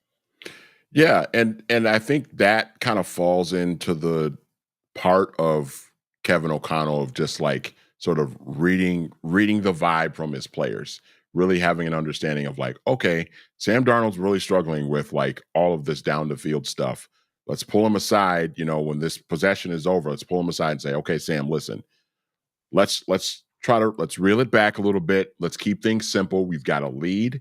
Let's just worry about protecting this lead right now and making smart plays. We don't have to hit a home run on every single 2nd and 9 after Ty Chandler gets stuffed for a yard. You know what I mean? Like, let's just keep it simple and, maintain possession and maintain control of this football game. And then I think you can, because Sam Darnold to me strikes me as a guy that like I think he's very coachable, and I think you can just pull him aside and say, "All right, Sam, relax. Let's do this, and this, Mhm. and we're going to be fine." You just sort of instill that calm down confidence into him. Then I think that would change. Like I think if he would have done that yesterday, I think it probably would have. I think we would have saw Sam play a little bit better in the second half.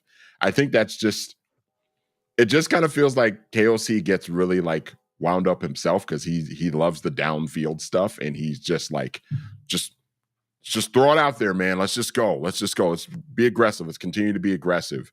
Um, and I think maybe that's where the bye week is maybe coming at a really good time. So now they can sort of look at the first 5 games, look at everything that went well, look at some of the things that went wrong, figure out why those things went wrong the way they did, and then I think they'll come out of the bye much better prepared. But yeah, I mean, I was watching that third quarter and just like it was like 4 possessions in a row where it was like handoff to Chandler, handoff to Gaskin, 1 yard gain, 2 yard gain, and then it was like play action and Sam just chucking it 50 yards down the field. It's like, come on, what are we doing here? Like, just relax. You're up by 17. Just chill. Well, and I think with KOC, what he's probably looking at, and they get the little pictures and stuff. He's probably looking at, well, the guys were open, so you got to keep running it because eventually it'll hit, and it did to move the sticks at the very end of the game.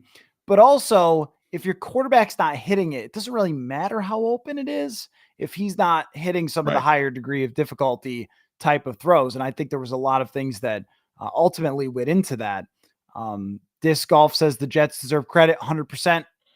Ton of respect for Robert Saleh. DJ Reed was great. Quinnen Williams was great. Their Flip defense says is fantastic. cornerbacks incredible. The Jets They defense were is really great. good, man. They're really good. The Jets problem is not their defense. It's their 40-year-old Yes. quarterback and their offensive line and their 40-year-old quarterback. That's really what it is.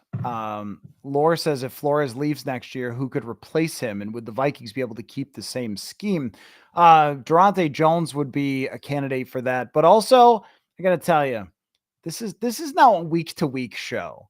I'm having my brain is not working on a what's going to happen in 2025 for the first time, and my brain likes that.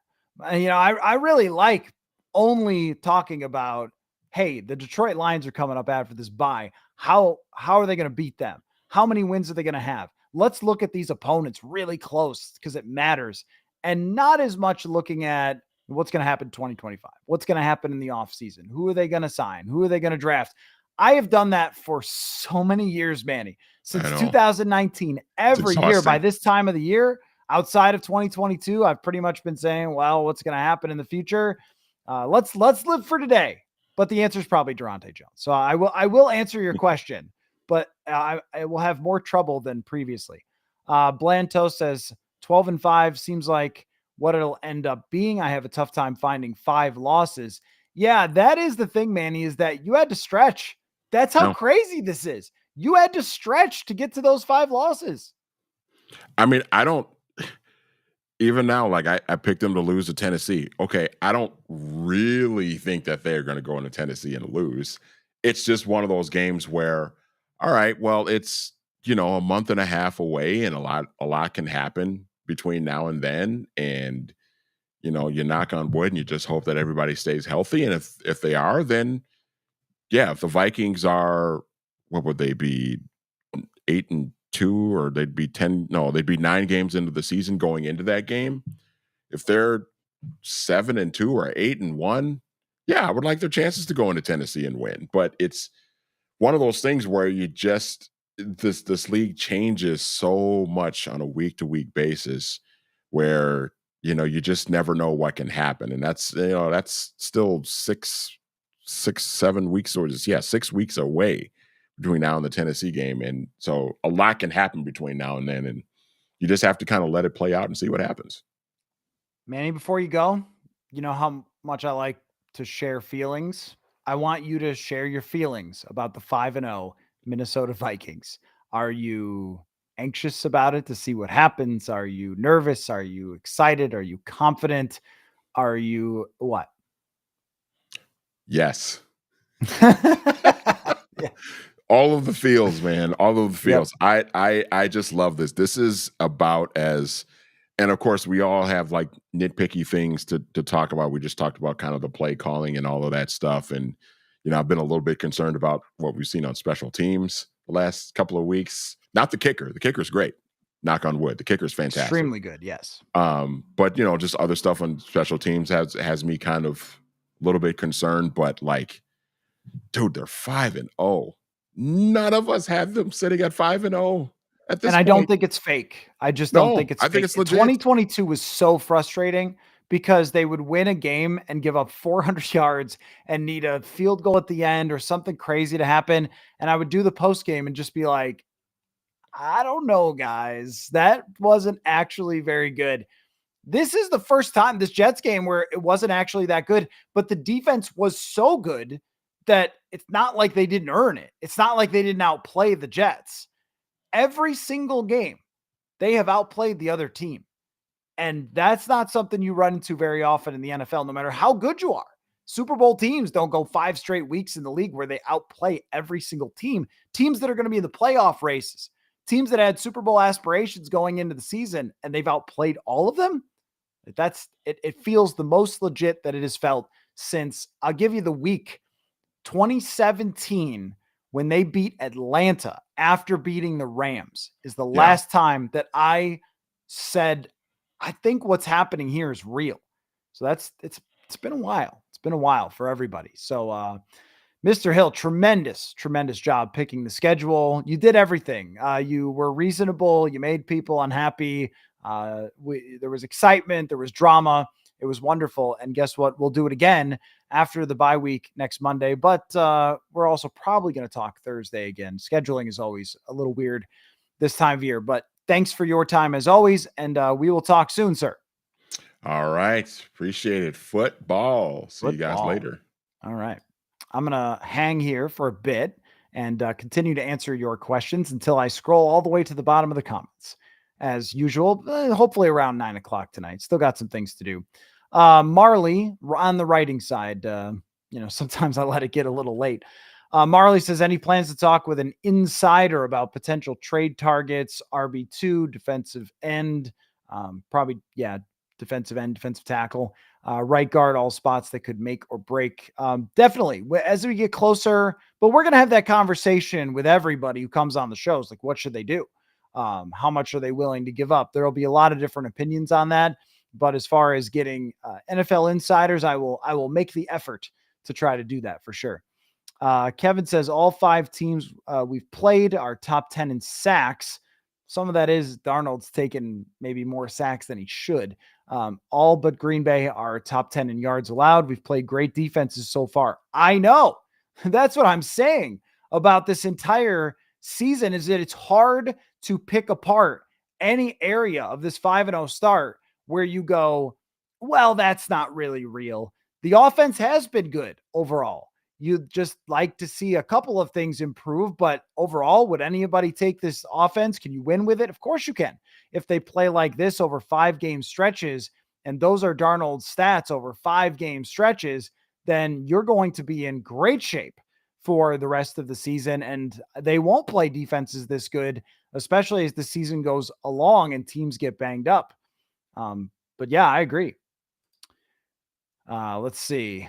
Tang says this offense with Aaron Jones and JJ is the flea flicker dream come true. KOC needs to dial that up. No. O'Connell is banned from using trick plays. I don't want to see. He doesn't need any trick plays. I don't need Kevin O'Connell going back to that at all. Phil says this team is built for Detroit.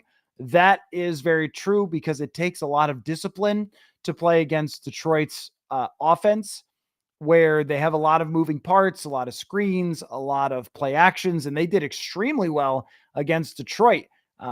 Against San Francisco, where Detroit's offense is really reflective of what they do in San Francisco. And the run defense has been big too.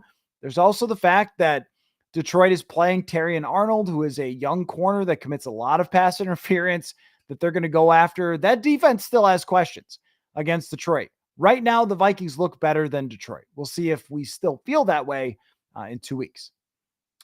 Mike says, I don't know if any splash trades will happen at the deadline, but if they can acquire some depth at corner and either line, I would do it. Yeah, the real question about the deadline isn't, would you get an extra defensive tackle? Would you get a third running back? It's really, would you go crazy for something? And, Blantos says, if the Rams offered Stafford for next year's first, do you take it? I mean, that's the one, right? That's the hardest one because you love what you've seen from Sam Darnold. Matthew Stafford has won a Super Bowl and is a great quarterback, proven over a really long period of time.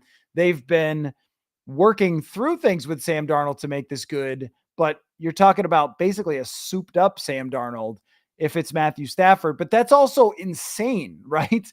To be rolling along with Sam Darnold and then just get another quarterback. I mean, that would be crazy. I guess the Vikings could only win a Super Bowl if the season was absolutely nuts. So I don't think that any team would do that move, but also theoretically, I would probably strongly consider it. I think where it gets realistic and difficult is when you have a first round pick for JC Horn, a first round pick for Jeffrey Simmons. If you're talking about giving away somebody or giving away a draft pick for someone proven who is very, very good, but it costs you a first round pick, that I think that they would do if they get that opportunity. I don't know that they would do the Stafford thing. That would be wild. Aaron says thoughts on Dallas Turner's play through 4 games. Could they use him more as the season goes on? Yeah, I think so. I mean, I think that his play has not really stood out all that often, but has also not been negative plays when he's been out there. So I've watched him, and I think it's a lot of what in a grading system you would just give nothing, like zeros. There hasn't been a ton of pluses or a ton of minuses that I've seen. I thought yesterday, actually, there were several pluses for Dallas Turner, and he's going to develop slowly, which is fine. And edge rushers over their careers normally don't come in and get 15 sacks right away. So that's somebody that over the next couple years, they're going to want to continue to pour into and have him be a key piece of their defense probably next year. But as of right now, he's more of just a role-playing contributor who's in a handful of snaps per game. So he hasn't been an impact player through 4 games. That's kind of life as a rookie. It's good that they don't have to rely on him, but they could definitely use him a lot more as we go along. He also was banged up a little bit and missed a game. So yes, I do think that Dallas Turner will contribute more throughout the season. Ned says Najee Thompson's absence has hurt. It has. That's not really somebody that I would have thought should derail you. Like, you should have someone on the team that can be a punt gunner.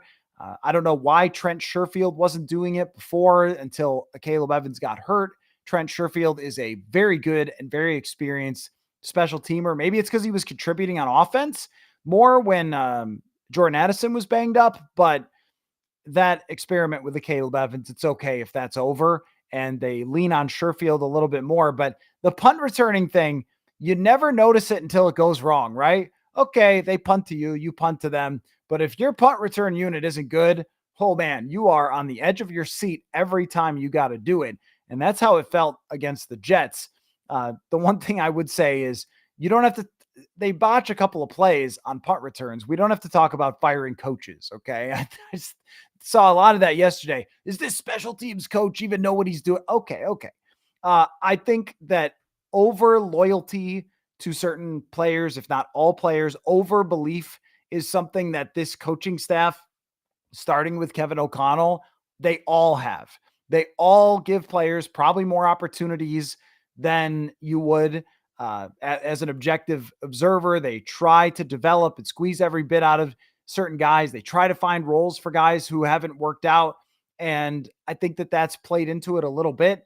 Somebody like Jay Ward, I mean, he just too many penalties. Now, you don't remember all the ones where he was good on because the penalties are so hurtful, but also you can't have those. You just can't have a ridiculous penalty there. And you wonder about sometimes with him, where is the IQ there, or is there something that tweaks out sometimes and malfunctions, because he's committed some silly penalties over the last 2 years.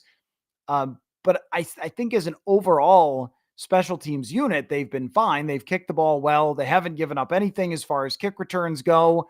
And the punting for the most part has been okay. It just totally malfunctioned with the coverage in New York, and Najee Thompson was very much missed. Is the faithful Detroit's defense, in my opinion, is terrible. Why can't the Vikings win that Lions game? So Manny, when he's picking the schedule, because I'm getting to the part of the comments of you guys talking about that. If all of us are picking the schedule and we just go through and we only do it based on what teams the Vikings are better than or match up well against right now, we will end up with the Vikings for every game because they're better than everybody right now. So I don't think you can really do it that way. I think it's more of, when do you have a letdown, or when does a really good team beat you? Detroit is a great team. That something will probably befall them at some point. And you might say, yeah, that Detroit coming into Minnesota, they've done a great job. They did not struggle very much with Brian Flores' defense, though it is new look, very much new look from what it was last year. I mean, I can't think of a game that beforehand I will pick them to lose right now. As we do the whole Thursday, give our actual pick, and I was 3 points off this one. I think I said 20-17 Vikings, and I almost nailed it. But I mean, for at least for the coming weeks, I'm probably many of the coming weeks going to say I expect the Vikings to win this game over and over. Just living in reality, there will probably be some losses in the Detroit game. That's just one team that has had a little bit of their number at times with Jared Goff. And, you could see them, not winning that game, or it being really, really, really good, really close, coming down to a final kick, something like that. But I love that some of you have the Vikings 15-0. They're going to win this game. They're definitely going to win this game. I think if they end up with 12 wins, guys, that would be an incredible season. Phil says, I really think they go 7-5. It'll be a letdown after this start. Just this side of 500 from here on out. Feels like you're underestimating after this start. Yeah, I don't think that 7-5 from here on out is a huge letdown. It will feel like that in some of the moments. So that's what Manny Hill picked the Vikings to go, is 12-5, which means 7-5 the rest of the way. But things happen throughout a season. You have a matchup one day that doesn't work out for you. You have an injury one day. If the quarterback can't play in a game, or whatever it might be along the way, you usually don't expect in a whole season to just beat everybody. And 7-5 is not just barely on the side of 500. It's well over 500. If you're winning 7 out of every 12 games in the NFL, what's that win percentage? Is that like 60 something percent? I mean, is that 58%? If you win 58% of your games over a long career, you might be a Hall of Fame coach. Like that it's not actually bad. It's only bad in comparison to 5-0. But yeah, I mean, I think they could be better. It just feels like we have to be somewhat realistic with that when picking the schedule and trying to guess what they're going to be and where to set the bar. If they get to 12, I mean, that's coach of the year stuff for Kevin O'Connell. And if it's, any more than that, I mean, you're talking about going into the Super Bowl as a favorite, but we should also have to consider that if Darnold has bad days occasionally, if Sam Darnold plays 7 of the next 12 games well and has 5 games that look like yesterday, that's a great season for Sam Darnold overall. But you're going to lose some of those games. And I think what you have to hope for is when you get into the playoffs that you get more of those good games than bad. You get the first 3 games of the season and not the last 6 quarters. Let's see. Mike says we could complain about Sam Darnold's play, but there was plenty of blame to go around. KO's play calling was a bit suspect, lost Aaron Jones early in the game, which cannot be overlooked, and the Jets defense is legit. I agree, Mike. I think it was everything. It wasn't just one thing. And it never is when a quarterback doesn't play well. It's never just the quarterback didn't know what he was doing. Might be that way in Cleveland with Deshaun Watson at this point. But most of the time, it's not just, well, the quarterback was lost out there and they couldn't do anything.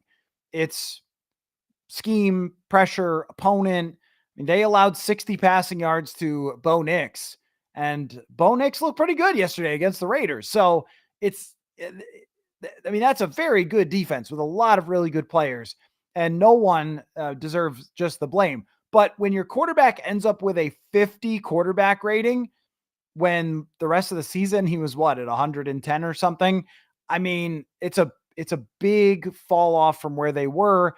And it does put it in the back of your mind. Is this going to continue or will it be a roller coaster? And none of us really know.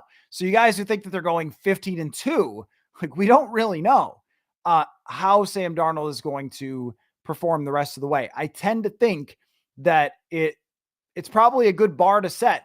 Have 8 good games the rest of the way. 8 good games, 4 off games, and you win a ton with this Vikings team. If that's what he can do after getting through this first 5, even if we considered that 3.5 games were great and 1.5 were bad for Sam Darnold. I mean, I guess you could say he had his moments in some of the other games, but I would have given extremely high marks. I'm sure we did on the post-game show for his first 3.5 and then 1.5. What is that? 35 out of 50. So that's 70% of his games. If he played 70% of his games well this year and 30% bad, you are going to the playoffs. You're in the NFC. You're at the top, and you're fighting for who's going to have the home playoff game. And I don't think it's unreasonable to expect that. But also, there have been some things they've really leaned on when it came to the passing game over these first few games that opponents are going to really focus on as we go forward. Deep crossing routes, something that opponents are really going to focus on. So the punch and counter punch of this, I will really be curious about how Kevin O'Connell punches back. This is a great thing about having a coach who was under McVay and was in the NFL for his entire career and as an assistant coach, is that knowing how to adjust and adapt as the season goes along is pretty important. But that's a major factor because other teams are going to be looking at what they've been doing and look for some of those tendencies. Look for the tendency of this team to pass twice as much as it runs on 3rd and 3 or less, just as an example. Some of the play action stuff and all that. Like, are they going to figure some of it out? Travis says, when we have Hockenson back, that's another weapon alongside the core and running game. Won't need to run that much either. Just another thing for defenses to worry about. Hockenson coming back is absolutely, absolutely huge for this team. No doubt about that. I totally agree. I think that Hockenson is the guy who really can change the dynamic entirely. It's not just someone dropping back in. It's someone being that underneath weapon, that guy who could get open in small spaces. And as long as Sam Darnold just trusts him, and I mean, I don't know that he's ever played with a good tight end. Chris Herndon had a year with the Jets. I think that was with Darnold. Has he ever played? I mean, I don't think he even played. I don't think George Kittle even played in the game that he was out in San Francisco. This will be the first time that this has ever happened for him, and it could be big. Alex says if Darnold comes out of the bye week, which is spelled BYE, by the way, on fire, then we really need to crown KOC as the quarterback whisperer. I mean, I think that what O'Connell has done, and this is why it's hard with the criticism to balance, always kind of going back to, hey, guys, this is a specific critique of the play calling in this game, but the overall body of work for the start of this season could not be better for Kevin O'Connell and Brian Flores, this coaching staff, the players, to go 5-0 in the NFL against the teams that they've gone 5-0 against, traveling to Lambeau, then traveling to London. It has taken everybody to get there, and the leader at the top has done an absolute A+ job. So I don't want that to ever get lost in some of the, hey, now we're gonna look in a microscope here. We're no longer just kind of big picturing everything because the next year's draft is what we're talking about by October. Now we're looking under a microscope and saying, where is every little detail that you might need to get to those 13 wins, to get deep into the postseason? And that's where protecting leads. And look, we saw teams blow leads in the playoffs last year. We saw Detroit blow a lead in the playoffs. And so you don't want to be that team. You don't want to make that mistake if you're KOC, because Aaron Rodgers and his old body and his anger, wasn't able to get it done. But if you're playing another team that's in the NFC Championship, or you're playing Detroit at Detroit for a chance to win the NFC, well, they're probably not going to let you off the hook in the same way that the Jets did. So I think it has to be, keep it in mind when we talk about this. But as far as the QB whisperer, I think what O'Connell has done is played to the strengths of Sam Darnold. The guy throws a heck of a deep ball most of the time. And, I think that he's put him in situations to run play actions, take deep shots. It actually looks like Gary Kubiak's offense a lot of the time, which of course, you guys know I really respect. But once there wasn't something there when it came to Aaron Jones to be able to work off of, then that whole thing changed, and it just did not work in the same way. Taylor says, I think you give Chandler one game to prepare and see what he can do. He has the juice, but he needs a full-time shot before I write him off. So I'm not writing off Ty Chandler, and I would not write off his talent as far as his pure running ability. But at some point, after this long of having him on the roster, it becomes pretty clear that he's not Aaron Jones. And I think that if they can bring somebody else in that they could trust a little bit more and who can get tougher yards a little bit better, that they can have a mix of the three running backs. Chandler, in the right circumstances, is blazing fast, and he's an explosive play waiting to happen.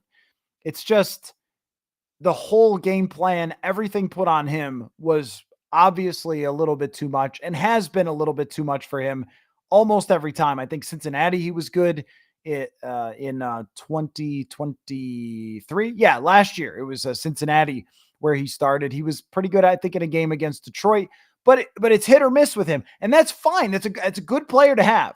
Super explosive, a little hit or miss, but Aaron Jones has to do everything and is so good at it. James says one issue with trades is they have very little 2025 capital to make moves.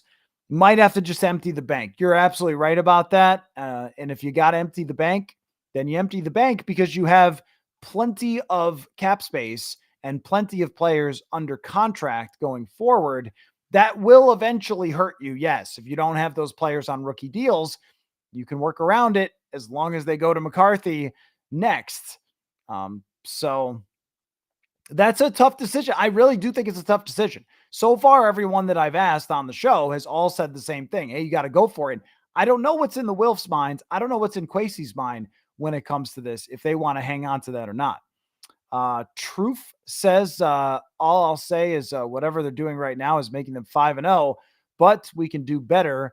They can call, they could do better. I'm not the one playing. Yes, you're not the one playing. None of us are. So it's always easier for us to say that they can do better. But you're right. And that's why I'm trying to say that keeping perspective on the 5-0 start, well, looking at it very closely and nitpicky, I think is the right thing to do here, because at the moment they are a 5-0, absolutely tremendous team with expectations that we took from, hey, maybe they'll fight for a playoff spot, to let's shoot them through the roof. And it's been a while for everybody. It's been a while for everybody. Now readjust your minds, folks, from years past where it was, if they won 3 games in a row and got back in a playoff race, oh yeah, okay, they're back in the playoff race. This is exciting. We're in the hunt graphic. Well, not anymore. Now it's, you should be at the top. You should not let a team get back in a game when they're down 28 or when they're down 17 if you're going to stay at the top. That's kind of the point. Let's see. Jay says, I think you mean the offensive line. The O-line did pretty well. Darnold had all day in the pocket compared to most quarterbacks. He was hunting the big play, hanging onto the ball too long. Chicken and egg a lot of times. You're right. That's this offense with Darnold and the play actions and the deep shots. It will result in hits. It will result in longer holding on to the ball. I don't think the O-line had a bad day overall. I think that it was a factor how often they were able to pressure him, and that one hit was definitely a factor. It was really just one particular part of the line, and that's just the numbers. When it comes to offensive line, I always lean on the numbers. It's hard to analyze offensive line play, but when somebody's getting beat over and over, it's not hard. Anybody could go back and look and go, yep.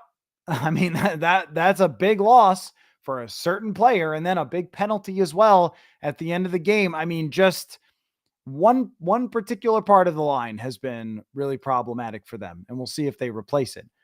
Mike says, could Sam's timing have been off because the Jets defensive backs were not letting our receivers get off the line cleanly? They were very handsy. I have to imagine that played a part.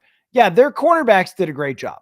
They fought and they battled and they made life difficult for Jefferson. Normally, you are seeing Jefferson get clear separation by the time the ball's coming his way. That didn't happen.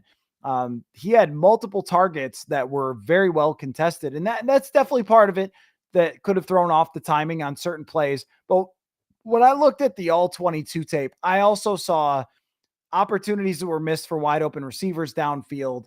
I saw him not looking to some underneath stuff, and I'll do an article on this and talk about it a little more as we go forward. But I definitely saw opportunities were there for Darnold to play better, and he didn't. And that they have to look back at it and figure out why and where. And I think that asking him to hit those throws that went deep down the field when he wasn't seeming to feel right was a lot.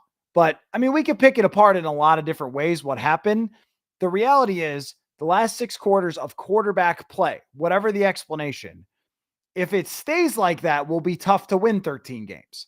If you get 70% of your performance over the rest of the season is good, and then we have the occasional game like this, that's going to be a phenomenal season for Sam Darnold. He might not win MVP, but he might get the team to 12 or 13 wins.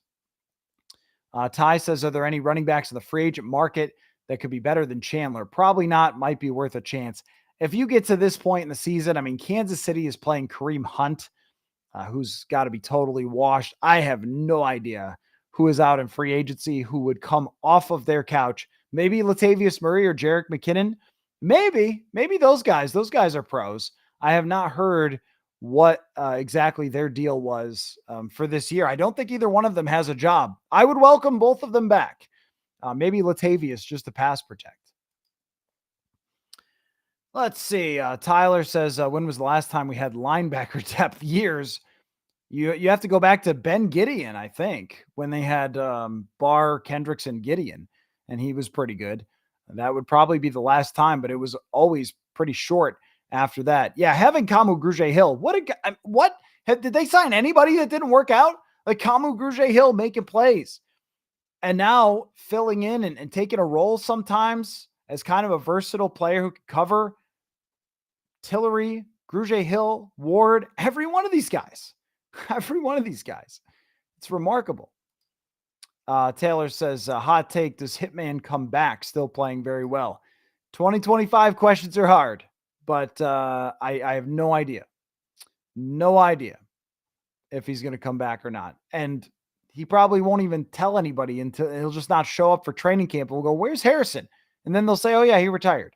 It'll be something like that. Oh, man.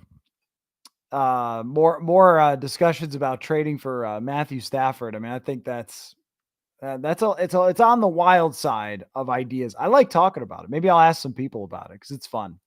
That's a fun discussion. Janet says, I think Sam's footwork has been a little off, and he just went for it towards the end. Yeah, I mean, even his timing was off in the Green Bay game, and then the same kind of thing happened. Like for a lot of the part of the Jets game, there was a lot of different times where I don't know. Footwork's hard to really determine because I'm not the quarterback or the quarterback coach and saying, "Oh, his footwork looked off," but I know timing, and his timing was off in some of the plays of the Green Bay game. I don't know if that is part of it, where the timing was off or just wasn't throwing the ball the same. Digital Plains Media says, I hate nitpicking play calling. Vikes are 21-0 when tying the turnover battle under KOC for a reason. Aggressive downfield with the football. I've been waiting forever for it. So, first of all, I mean, if we didn't nitpick play calling, what would football be if we didn't look at every single part of it? The other thing is, too, it's not exactly nitpicking when it is a clear logic thing. And I like this conversation of when is it right to question the play caller? And I think that over the last 2 weeks specifically, there have been times where you say, all right, look, I'm with you as well. I like the idea of being aggressive, taking a shot when you could put a dagger in a team or something like that. But think about what Sean McDermott and Joe Brady did in Buffalo yesterday. They were trying to be aggressive. Oh, wonderful. They're being aggressive. Whoops, they stopped the clock and gave the ball back to the Texans, who then had 7 seconds left, got a first down, kicked the game-winning field goal. But here's your thank God you were aggressive ring. Congratulations. You blew the game, but you were aggressive. So good job. I mean, the thing with the KOC is the same sort of deal. Aggressive just can't always mean good. When it's 3rd and 15, your quarterback's been struggling. You got hit in the ribs earlier. All you have to do is punt the ball away, hopefully not commit a penalty, punt the ball away, make them go 65 yards to get back in this football game, and you're probably winning. And instead, ripping another long pass over the middle that ends up being picked off. It's like, well, he was so wild on his throws. Yes, you could have seen that coming. And I think the same thing goes for, hey, here's a fade ball to Aaron Jones because we're desperately trying to get him a touchdown. It's picked off on 2nd and 1 in the red zone when you need a field goal. Like, there's logic to this. Each one of them has to be broken down individually. In these last 2 games, I think it's been problematic. And the results speak for themselves that they've let these teams come back into it. So if you just say, hey, we can't question play calling, it's aggressive. Well, first of all, it's football. We can question whatever we want. But I think this one is pretty logical. I mean, in comparison to the big picture of Kevin O'Connell coaching this team, I mean, of course, this has been fantastic. It's been one of the great coaching jobs you're ever going to see through 5 weeks. Of course it has. But I think we can live in both worlds where we can say, if you keep doing that, it will bite you at some point. Giuseppe says, I know this looks like a typical pop-up season, but if JJ is legit, then this could be sustained quality run for a few seasons. Yeah, I agree with that. I mean, as it pertains to the trade deadline, that's why players who are under multiple year contracts or someone you can sign like JC Horn come to mind for me, along with, filler parts like another running back or something. But I agree that the overall leadership and the way they've guided this group through from where they got here to now, to the point of being the best team in football. I mean, you also believe that you can do this consistently. The decisions they've made as far as personnel, you could do that consistently. Now, maybe you're not going to hit on every free agent signing through every single offseason. And maybe they do hit on some more draft picks when they actually get draft picks back in the future. Those things tend to even out a little bit, but they can evaluate players and they can find roles for players and they could create a place where people want to be and they can maximize a quarterback's skills. If you could do all that, like this sounds to me like San Francisco. It sounds like Philadelphia-ish before recently, but still Philadelphia in recent years. That's what this kind of stuff sounds like. I do believe they'll be good over multiple years. At the same time, if you could trade a first for somebody who gives you a chance to win the Super Bowl now, if you're saying, well, we'll do it some other time, that's a hard place to be in the NFL because things change so quickly. John says, can reporters watch any practice during the week, or are you just allowed to interview the players after? Yes, during the week, we can watch about 10 to 15 minutes of practice before we go back inside. So we don't see the parts like in training camp when they're doing the actual plays and implementing the offense and defense and all that. We only see the warm-ups type of, so they're doing their stretching, and then we see them throwing the ball around, hitting the football on a stick or whatever, warming up. And during that time, usually what we're doing is taking attendance, seeing who's out there, seeing who might be limited in practice, stuff like that. Little Iggy says, why is he wearing a Detroit Lions color baseball hat? Well, they're not playing the Lions this week, so I'll save this for next week. It's because it was the hat that was down here in my studio. Sometimes I put on the black one, sometimes I put on the white one, but I was hitting some golf balls in the backyard and had the hat on and just put it on. Also, big Lions guy. No, I'm just kidding. Do you like it? I think it's very vibrant. It's a nice hat. You won't miss me when I'm out there. Anthony says, can Lucky Jackson play gunner? I think he can. I don't know. I've never seen him play gunner, I don't think, but it's got to be better than what we saw the other day. Travis says Detroit is lucky as they did as well as they did last year. If Kirk and JJ didn't go down last year, Detroit would got stomped out. Yeah, I see what you're saying. Those games where Nick Mullins went crazy, it was kind of a little bit of both, though, where it was Nick Mullins creating a ton of huge explosive plays and also throwing interceptions. But I don't think Detroit was lucky last year, and I don't think they'll be lucky this year. They're a great team. They've built their team incredibly well through the draft. It's a complete team on offense, is one of the most dangerous in the league.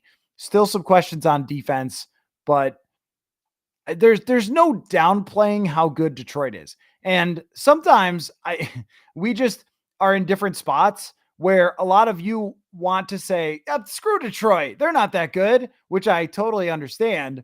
But from my perspective, like, the Vikings facing good teams and playing them is very exciting. It's like, all right, well, this team's really good. Your team's really good. Let's play football, see who wins. And I think that's going to be the case when it comes to Detroit and them going up against them in 2 weeks. That's two great teams. Let's see who wins. That won't determine the whole season, but it will sort of set the tone for that race. If they beat the Lions, oh my gosh.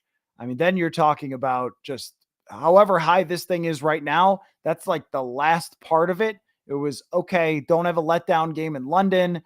Now beat the team who's the division favorite and maybe a favorite to go to the Super Bowl again after they already did it against San Francisco. Whew, that would really be something.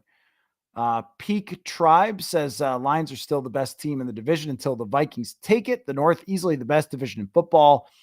3 potential teams in the playoffs. I agree. Yep, best in football. And I also agree with the Lions point. I mean, the one thing about them is they have a quarterback that is proven.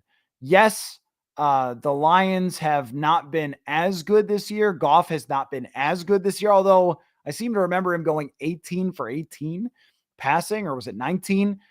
That offense is very good. I just don't think that there's any downplaying how good the Lions are.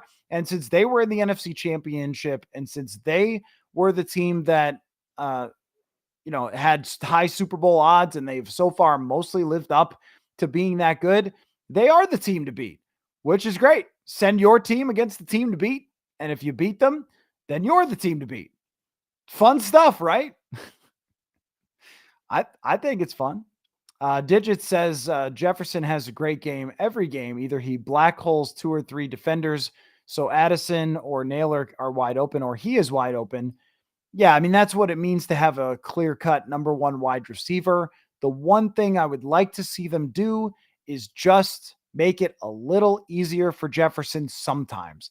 Doesn't have to be all the time, and I know how much attention he's getting, but ball in his hands doesn't always have to be 28 yards down the field. Ball in his hands. And we've got that rule that somebody goes to jail if he doesn't get 10 targets. And the other day, it was pretty close. And forcing the ball to him and having it not work is always okay with me. If that happens like it did the other day, you get flags a lot. Doesn't get picked off too often because he could deflect the ball away. It's just that sometimes it feels like Jefferson will not be a part of what's going on for a whole quarter or something like that. And that is what can't happen as much as it has the last couple of games, where Jefferson is a part of things and then he's not for a while. And then finally in the fourth quarter, oh yeah, there he is again. Make sure he's staying involved. And he had a drop. He's got to catch that ball along the sideline. Alex says, are punt coverage and return teams going to be an ongoing concern, or is it fluky stuff? And Up North says, bring back David Palmer. Love that comment. Love that comment. I just was a huge fan of David Palmer. I thought he was awesome. In today's game, David Palmer gets used in a lot of fun ways, I think. The answer to me, Alex, as far as the punt coverage is, I don't really know, because the punter has been shaky. Ryan Wright, good sometimes, not as great. I didn't think he did anything wrong in this game. The guys who are covering the punts are pretty new at this because they don't have Najee Thompson. That might require a change. Brandon Powell has been a very reliable punt returner through his years, but you can't push somebody in the back as your dude is returning the punts. I think it was more fluky in that game, but I still am a little bit nervous as far as on a punt to punt basis. You don't have a lot of confidence. It's not like every time you go back to punt, you could just go to the restroom or something. You got to watch what happens on each punt with this team. But it was excessive for that game. That game was maybe as messy as it's ever looked. So I don't think that we need to start firing people and everything else, when we're talking about the special teams. But it was a rotten day for them. Let's see. Mike says, I do want to play Rodgers every week. If his receivers could catch, we would have been in real trouble. Or you mean, do you mean don't want to play Rodgers every week? Well, when it came to their passing game, the defense was marvelous for the Vikings, but there were several times where they looked worn down at the end and receivers were open. And this is when we talk about that be aggressive thing / be smart. Part of it does have to be discussed that the defense has gotten really worn out these last 2 games, and they made key plays at the end, but they were on the last legs in making those plays. And I just don't think that you could continue to ask them to do that, to go out there after throwing an interception on 3rd and 15 and just say, hey, defend half the field against Rodgers after you were just out here. And it's not just run the ball. I'm not saying this, not just run the ball. It's also creating a steady stream of first downs of here's 8 yards, here's 6 yards, here's 3 yards. They have not been able to do that. It's mostly been here's 28 yards, or here's a sack, or here's an interception. Brent says every team now will take the Vikings seriously, and they could, and if they could beat us, it would be their season. We have a target on our backs. You're right. Yep, everybody's going to be studying what the Vikings are doing when they go into their bye week. They're going to be saying, "How do we stop them? What are they doing to succeed like this?" 100%. Bobby says Goff doesn't handle pressure well. Vikings are number 1 pressure. The thing about Goff is he doesn't get pressured very often because of their offensive line, and because of his brain. And this is one thing that just doesn't get measured very well by anybody, by QBR, by PFF, by quarterback rating. Quarterback rating might be the best here because it's just results. Jared Goff faced this defense last year, was phenomenal. Now it's much more difficult this time around that he's facing it, but he is so good at managing a game, at taking the underneath stuff when it's there, taking the short stuff when it's there, hitting the occasional shot, reading a defense, going to the right places. He doesn't handle pressure well, but the guy barely gets sacked. He's a tough quarterback to go up against. This matchup is great. Ben Johnson versus Brian Flores. Let's play some football already. Who needs a bye week? Actually, this is the first bye week that's kind of fun to talk about where they're going. When was the last fun bye week? 2022, maybe? They trade for Hawkinson? Or no, that was deadline. When was their bye week? It was like late in the season that year. This is the first time I can remember for sure that there was a bye week and we were saying, hey, can't wait to get to the next one. So look at that. I finally reached the bottom of the scroll on the comment section. Caught up with you guys. Yeah, Najee Thompson, they can't bring back because he got injured this year. Okay. When could Reisner return? That is a good question. We asked the other day, and O'Connell said they're not quite ready to open his window yet.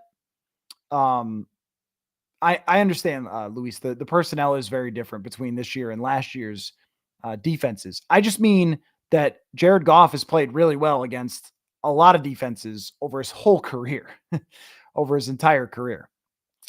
So this isn't like some sort of new quarterback that's just seeing this for the first time. You guys still waiting for me to, yeah, it is after 9:00. I guess the bye week would be the time for me to bring the guitar down and jam for you guys a little bit. Maybe we'll do that. Maybe Thursday night. Manny's got something going on Thursday night. So we're deciding between recording or me going live anyway. Might depend on how the voice is doing. I was kind of hoping to rest the voice a little this week. I was getting scratchy by the end of last week. And a little bit right now, actually. Kareem Hunt has 72 yards. Okay, so I was saying, hey, they've got Kareem Hunt in, and he's doing well. Any news on Gabriel Murphy? No, not yet. Wouldn't worry too much about that. He's not really going to play a role this year. In the future, though, I think he can. Whew, okay. That was some good football talk, everybody. Great stuff. And take a look for my article on everything that went right and wrong in the game. That's what's coming out tomorrow. purpleinsider.com. Sign up for the newsletter there. Like, subscribe, tell your friends. We got a really fun week lined up. Kevin Seifert from ESPN is going to come on. Sean Syed, who is part of a Scheme and Stats podcast, is going to break down KOC's scheme and why it's been working for Sam Darnold. Jeremiah Searles, the whole gamut of people who come on the show will be on this week. So thank you so much for all your great stuff. Wednesday night chat, as always, keep the eye out for that. And we will talk to you all later. Thanks, everybody. I forgot it the other day, but I'll say it now. Football